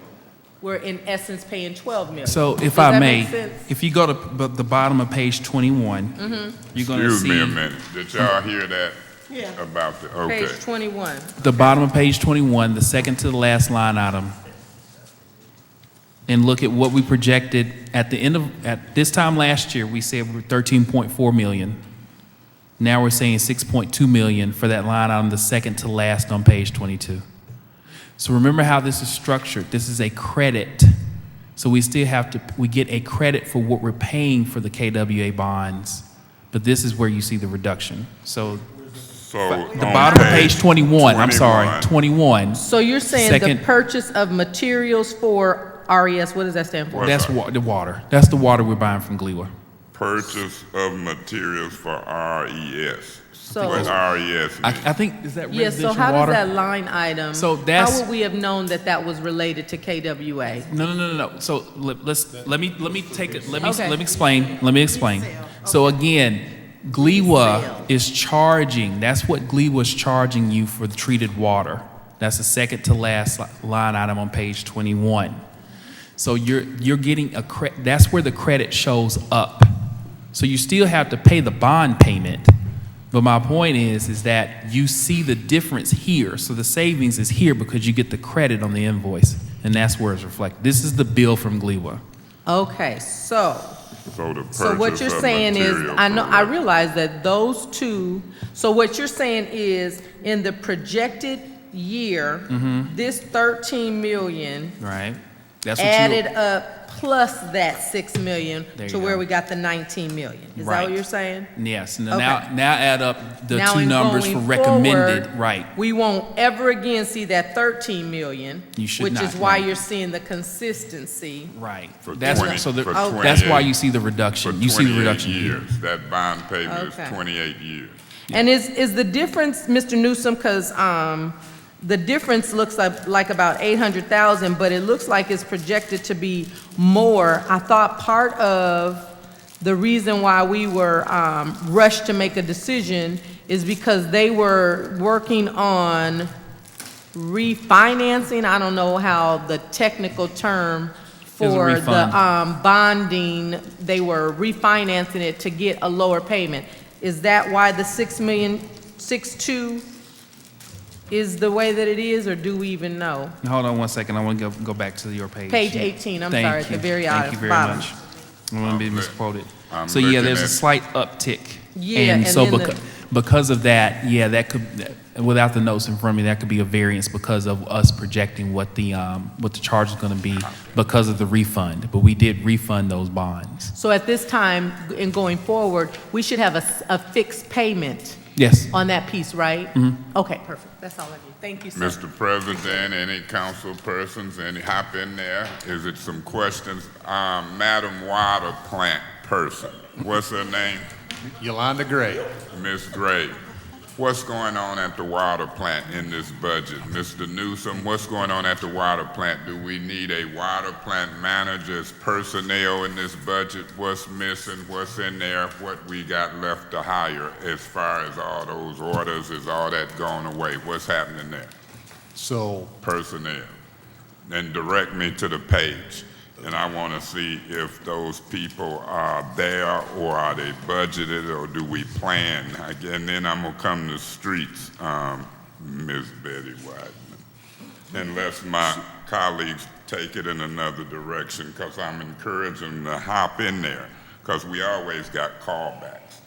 And if I'm going to be sitting here, but I'm willing to give it back, because when I get mad, so we'll see what happens, but right now we moving. What's happening with personnel? So at the water plant, when we went with GLEWA, we changed the staffing.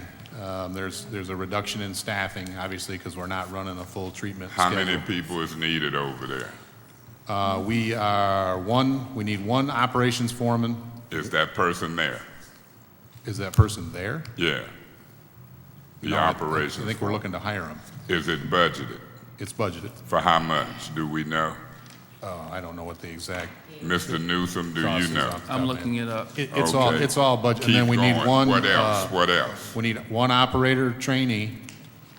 It's budgeted. For how much?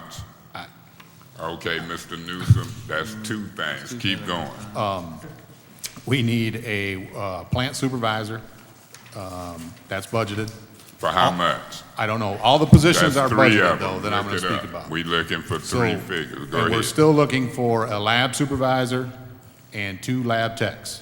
A lab supervisor and 2 lab techs. If I count right, that's 6 people, correct? Correct. All in this budget. They're all in there. Mr. Newsom, 6 people we looking for at the water plant. What else is needed? Anything over there? No, I think that's it. Okay. Mr. President, Mr. Santino, Mr. Davis, well, let's talk about streets unless you want to take it in another direction. Betty White, streets. I heard, okay, who is it? Yeah, but I heard something about some equipment, that 150,000. What is that called? That's for the paver. Right. That machine will help do what? Pave the streets. Pave the streets. We haven't had that machine in how long? We have a paver, but it's so old and it needs work and it's gonna cost us almost as much as it is to buy it. So what is we've this already- 150,000, a That's our new one? lease, that's part of our lease payment. Lease payment, so we'll be leasing it for 150,000. Okay, so when will it come on board? As soon as I get you a reso.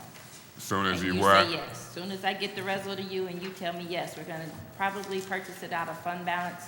At last budget hearing, we had talked, well, right before Scott Kincaid left, we had talked about it, and he had said that, you know, we needed to pay it. So when is the resolution coming? It would be in this budget year? Yes, sir. So we'll be looking for it and see what we do. That'll be something that Mr. Branch and Mr. Newsom and y'all will talk about, because I've been hearing some talk about this street paving machine. Is this asphalt or cement? Asphalt. Asphalt. And so, do you have to grade or tear the street up in order to use this machine? How do that work? It And have you depends. got that equipment? It depends. If there's no curb, we have to mill it. If we have to mill it, we have to contract that portion out, and the mill comes to us, and it'll grind the street down. If it's just a prep and pave, we can go out there and do the work with no problem. And the reason I ask these questions, council colleagues, because I've got some issues, and I think that's how we have to look at this budget. I've got some issues on Fleming Road, particularly in between Pearson and Bell Tree. I'm embarrassed. I think some of us know that's a rough part. And so when I look at the things that we need, and then we collaborate with the administration, this is the time to try to think of what you need. We might get it and we might not. But this budget, you know, they done did a good job on. And I don't know if we're gonna do a lot of amendments. You know, I see some things, and as it relates to us and the water counts, that's selfish. But I also want to have a meeting of the minds with the administration as it relates to this equipment, milling equipment, and or is it something you want to say? Because when I'm in this seat, I'm supposed to be more quiet than y'all. So I'll see you moving. Go ahead. For fiscal year 20, we added money in the budget for Fleming Road to be milled and resurfaced. That's coming out of TIP. That's a major street project. That is not something that the city of Flint crews would do. That's something that would be contracted out. We pay a portion of it to have it done. That was one of the streets on our quote-unquote wish list. So we're still waiting to see if the funding's gonna be approved through TIP. Mr. Winfrey, Mr. Davis, what's the worst streets in your area? Think about it. Madam Galloway, I see you raising your Thank hand. you. They think I it's forgot slowing. something. Thank you, Mr. Mays, for I wrote down my stuff this time. Get us a list. If you guys have a list in your This area is what we need. that are priorities. The list is then called you believe our- I-69. They're Because working if on I it right mess now. up one of my rims, no, I know it's not you. But when I tell They're you working on it that right now. I need to see about who did, I don't know if you guys know, but during that thing, there's a dip that it will tear your car up.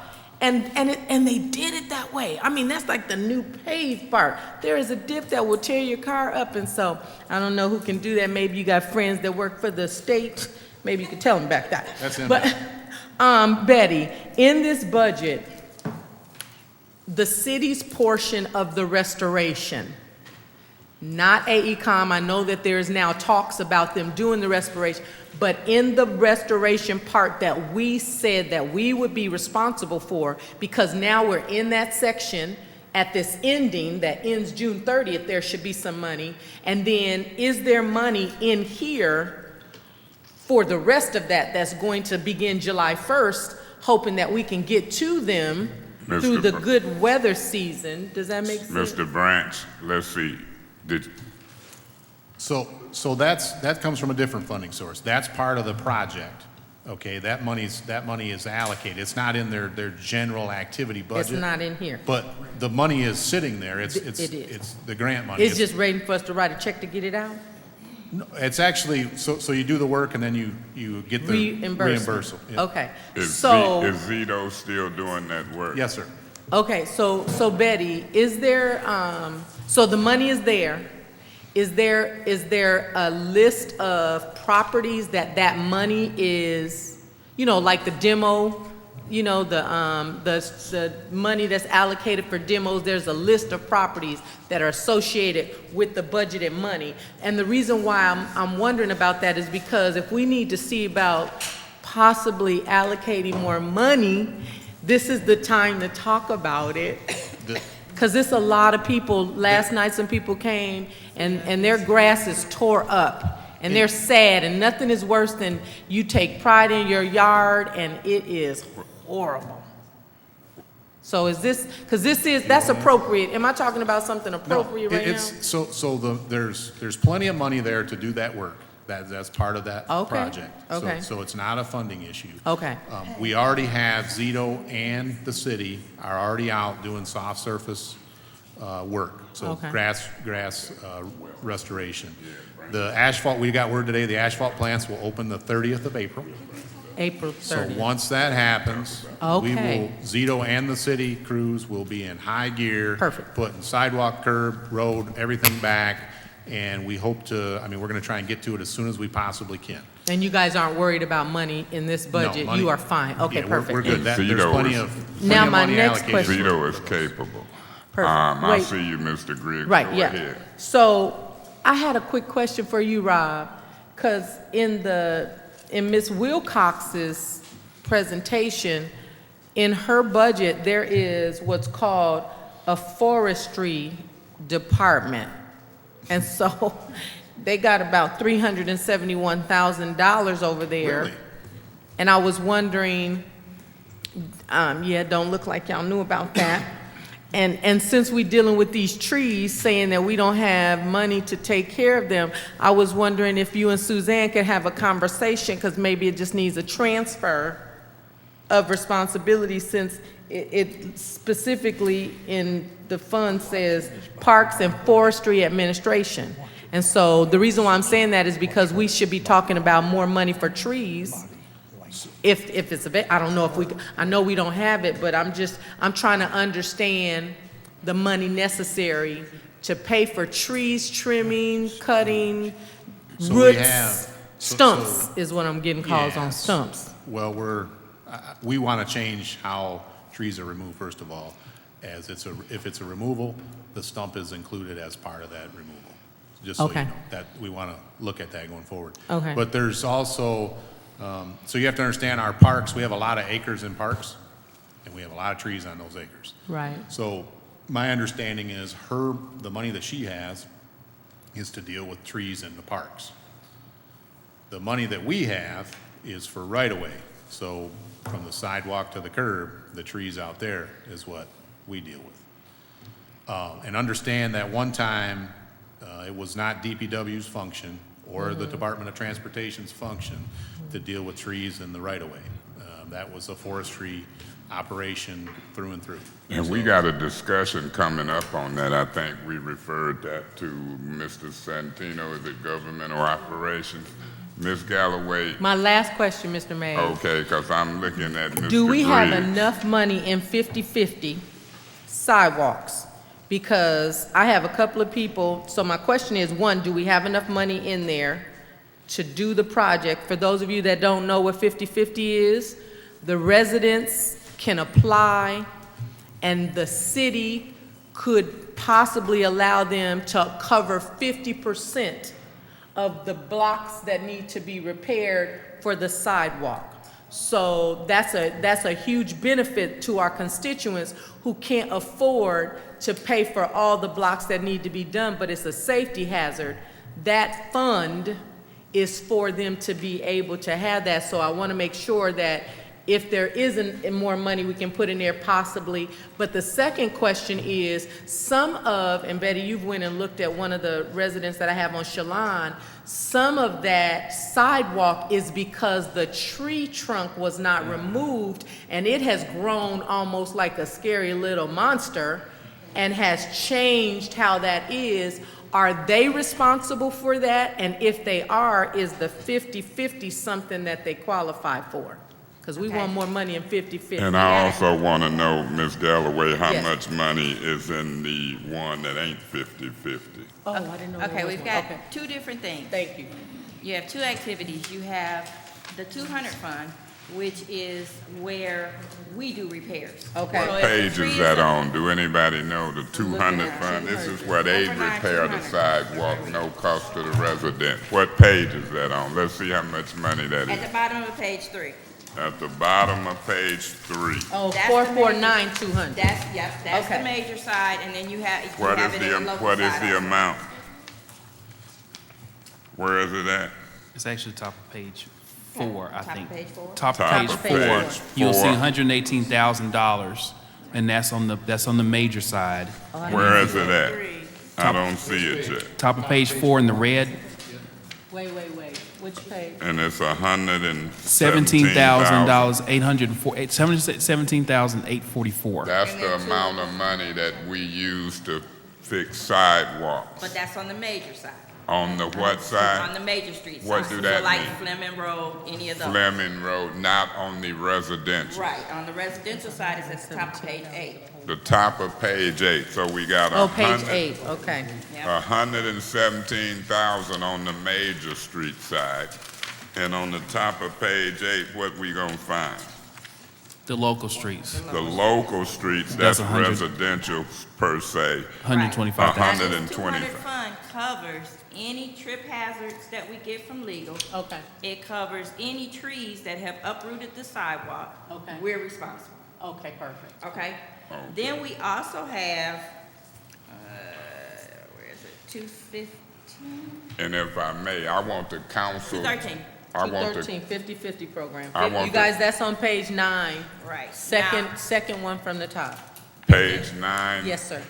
And Mr. Griggs, you on deck. Soon as we get through this, you had your hand up. Okay, now 213 is the 50-50 program where the resident pays 50% and we pay 50%. How much is that? 50,000. Where is it at? You Page, got 202.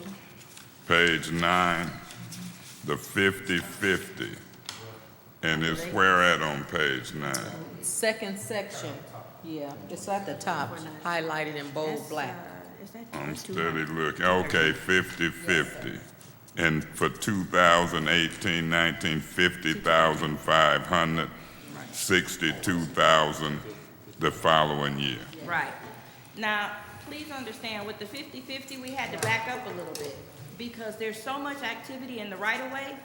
We didn't know whether consumers was gonna come out there and tear something up, whether the lead lines were gonna tear it up, and the residents were kind of hesitant to even sign up for the 50-50 because they didn't So know. how much did we put in the 50-50 last year, and how much was spent and how much carried over? Do we know? That's So, going to determine whether or not I'm thinking we should put it all in the other one, So- or some part of it. if I look at the 50-50 program on the local side, and that's where I'm on page 9, right now, we've only gone through 13,000 of that. And we're projecting that we're going to go through 38,000 of that. And I'm looking at Department Code 449213 under Act 2017 activity and 2017-18 projected activity, the second and third column. Let me ask this question. It comes a time in the summer where the cement plant closed. Is that they open year-round? So you can do sidewalks year-round? You don't do them year-round? We don't, no. So when do we stop doing them? Usually, the end of November, if we're we're lucky. It depends on what the weather does. Okay, so say we left these funds as you propose, but then we see somewhere around August, September, October that we got that different balance on the 50-50. I would want to look at a budget amendment to move it over.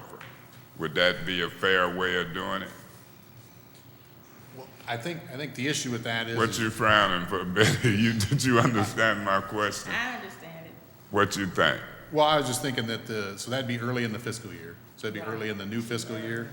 And then you're gonna have kind of a pause in the action over winter. And then it come back. And then you're gonna have a big push from, say, now till June 30th. Well, if we don't spend it and some people sign up for 50-50, we move it back. But anyway, Ms. Galloway, have you done Mr. Griggs?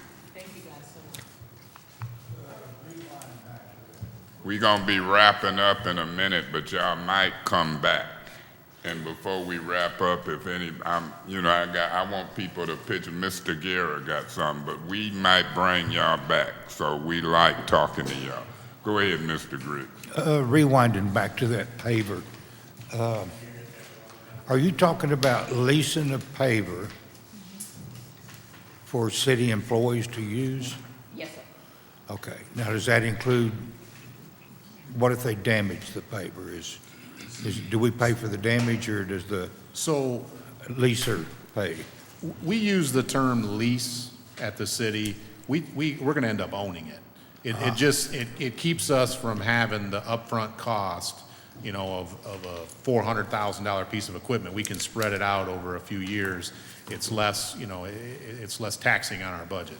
Okay, now, is that a better deal than contracting to a paving contractor to get a certain amount done? Or do you compare that every time, or? We have looked at it. I don't know if you guys are aware of this, but our city employees work pretty cheap for us. When you compare what, like a union paver would get working for MDOT or something, and what we pay folks, we really do get our employees pretty cheap. We do have the legacy costs and other things in there, but if you look at like the restoration work, if you look at the amount that $1,600 and $1,799 bid on it. But before you leave, Ms. Worthen, encourage your colleagues to take their seat back. I want everybody to do that. So you leave, and I don't want people not knowing what was going to be said. We always try to do stuff a certain way. So we want to encourage folks who sit in finance chairs that don't act like me, take their seat back.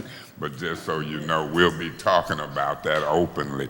Okay, I'm sorry. That's all right. Go ahead. So if you look at the restoration work that local 1,600 and 1,799 bid on, they were considerably cheaper than the other contractors. So we believe that we're pretty competitive doing that work. All right, thank you. Mr. Guerra. Ms. Winfrey Carter.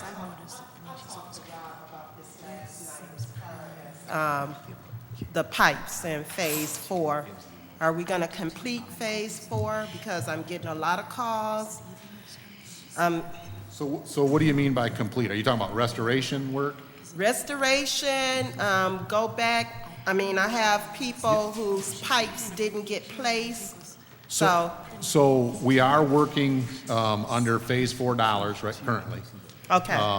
And any of those pipes that weren't done under Phase 4 are not just going to be forgotten about. Okay. Those addresses will be moved to Phase 5, and we're going to go through. Our goal is to do all of the lead service lines, to replace all of them in the city.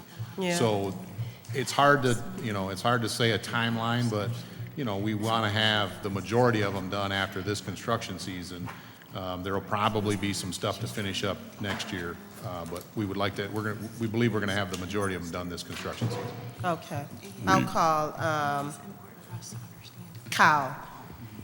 Yeah, because we got a couple emergencies, and that's Yes, what I want to look at, budgeting some emergency Yeah, I have money. a man on Welch Street that I need to talk to you about.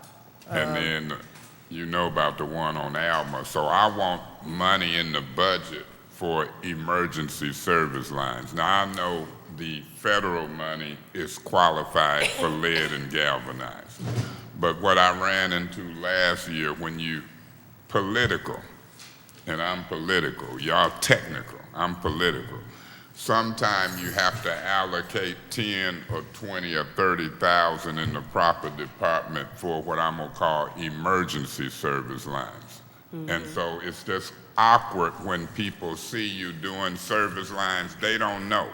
They just know it's a service line. And they don't want to pay the 3,000 to 4,000 they believe is wrong, even though it's their responsibility. So I want to look at a pot of emergency service line money. We'll probably call y'all back, so keep that in mind. Mr. Newsom, you might not use a dime of it, but as long as I'm finance chair, that might be for an hour. We're going to talk about emergency service line fund, so keep that in mind. I'm looking for it, I'm looking for it, I'm looking for it. If you use it or not, you might try to allocate it. I'm looking for it. Mr. Winfrey, anything? Mr. Davis, anything?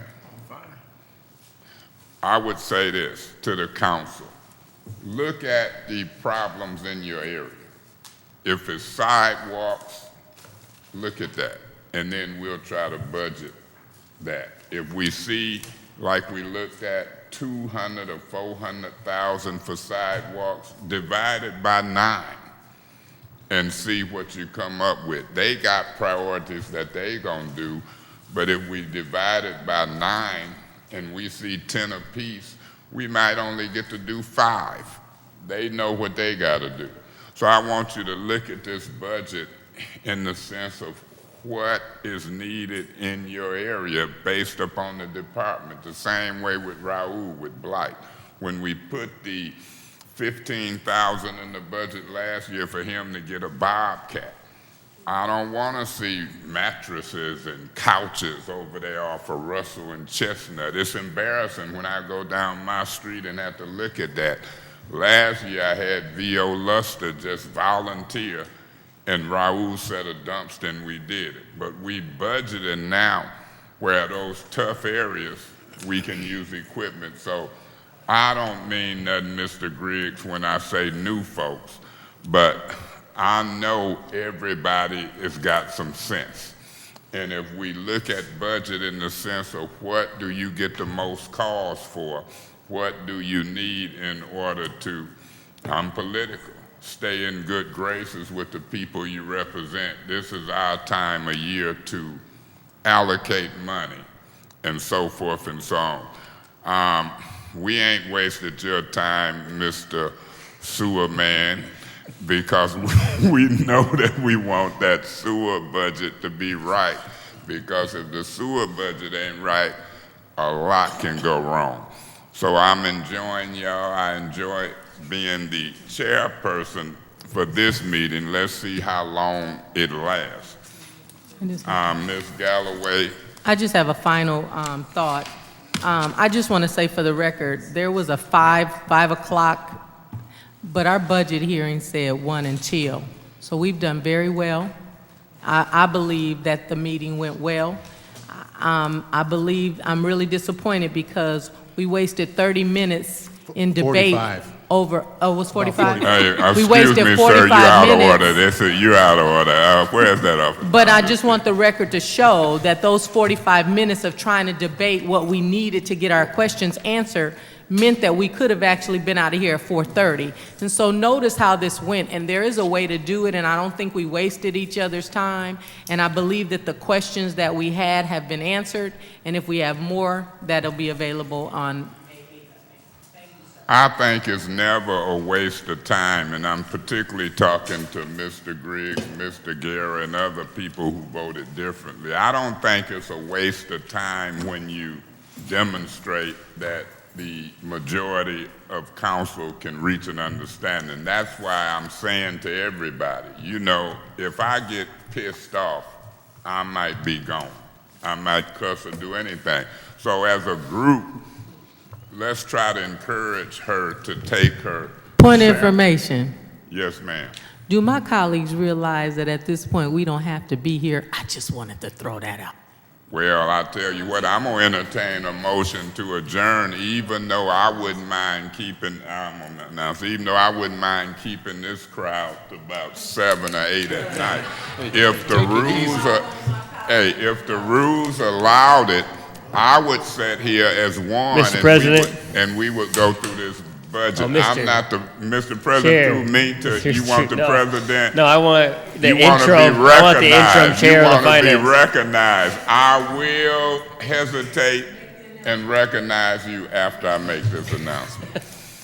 On Thursday, the next budget hearings will be Thursday, April 26th, and from 1 to 2:30 p.m. as posted, we'll deal with finance, assessments, treasury, fleet, and purchasing. At 2:30 to 3:30, fire department, 3:30 to 4:30, city clerk, city council, and then 4:30 to 5:30, mayor and the administration. And so that'll be Thursday, and then the rest of the week and schedule is posted as follows. Tuesday, May the 1st, police department, 4 to 5. Friday, May the 4th, Human Resources and Legal Department starting at 2, ending at 4. And then Tuesday, May the 8th, 1 p.m. until the callback. If you don't get a callback, you're looking good. If you get a callback, then we're trying to help you more so than hurt you. Is it anybody from the administration have something that they want to add or say before I call on Mr. Guerra, because I'm kind of reading his mind. Mr. Newsom. Could you reread the schedule for Thursday? I'm going to have the clerk do it, Okay. if she will. Yes, thank you. On Thursday, April 26th, from 1 p.m. to 2:30, Finance, Assessment, Treasury, Fleet, and Purchasing. From 2:30 to 3:30, Fire Department. Okay. 3:30 to 4:30, City Clerk, City Council. 4:30 to 5:30, Mayor Administration. Yeah. I just wanted to make sure fire was moved into that Yes, slot. it is. Thank you. And we have officially posted all of the changes and so forth. Thank you. And I tell you what, if anybody in the department, as long as I sit here, if it's something you want us to know, call us individually, because we don't know what you know. But we are going to try to make this budget fly the way it's proposed, if I got anything to do with it. But it might be some minor changes. If it's some major changes, we'll find out as we go. But we going to probe this budget. Anybody want to be recognized? You do? Yeah, you're right. Mr. Guerra, I recognize you. Before I make the motion, I just wanted to thank Rob Benzick for letting me go out with him today. I got a chance to tour many of the facilities and meet many of the employees and the department heads and all that. And you guys keep up the good work. I know you guys got a lot of work in front of you. And after stating that, I make the motion to adjourn. Before I entertain a second, somebody got to say point of order. Before I entertain Point of a order, there's a second- motion on the floor. What's your point? There's a motion on the floor. Is there a second? Seeing that a motion to adjourn has no discussion, all in favor, say aye. Aye. All opposed, nay. Councilman Mays, I'd like to extend to you guys again, if you guys want to go see the facilities, get in touch with me. I've offered it to you before. I'll offer it to you again. Santino. We didn't get through all of them today, You but don't make but we got some motions more. in a budget So- hearing. We can't afford it. You don't make motions in a We budget can't afford it. hearing. Look. You see this? You see that? That's what you get. That's that man right there. That's that man. That's right.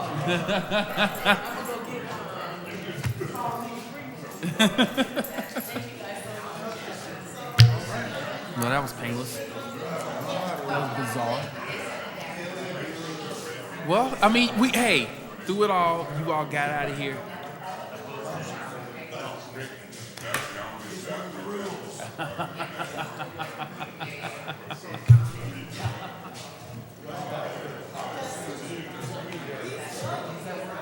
I spoke told him I had it.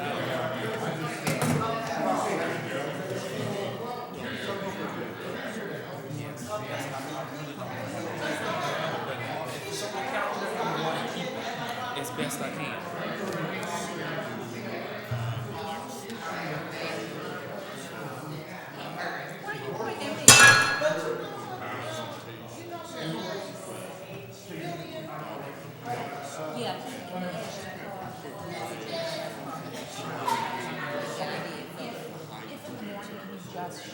Yeah. He okays it. Yeah. That's my intention is to have that stuff, more likely to questions.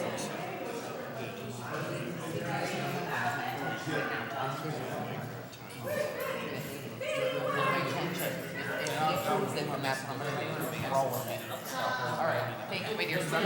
All right, have a good night. I need to,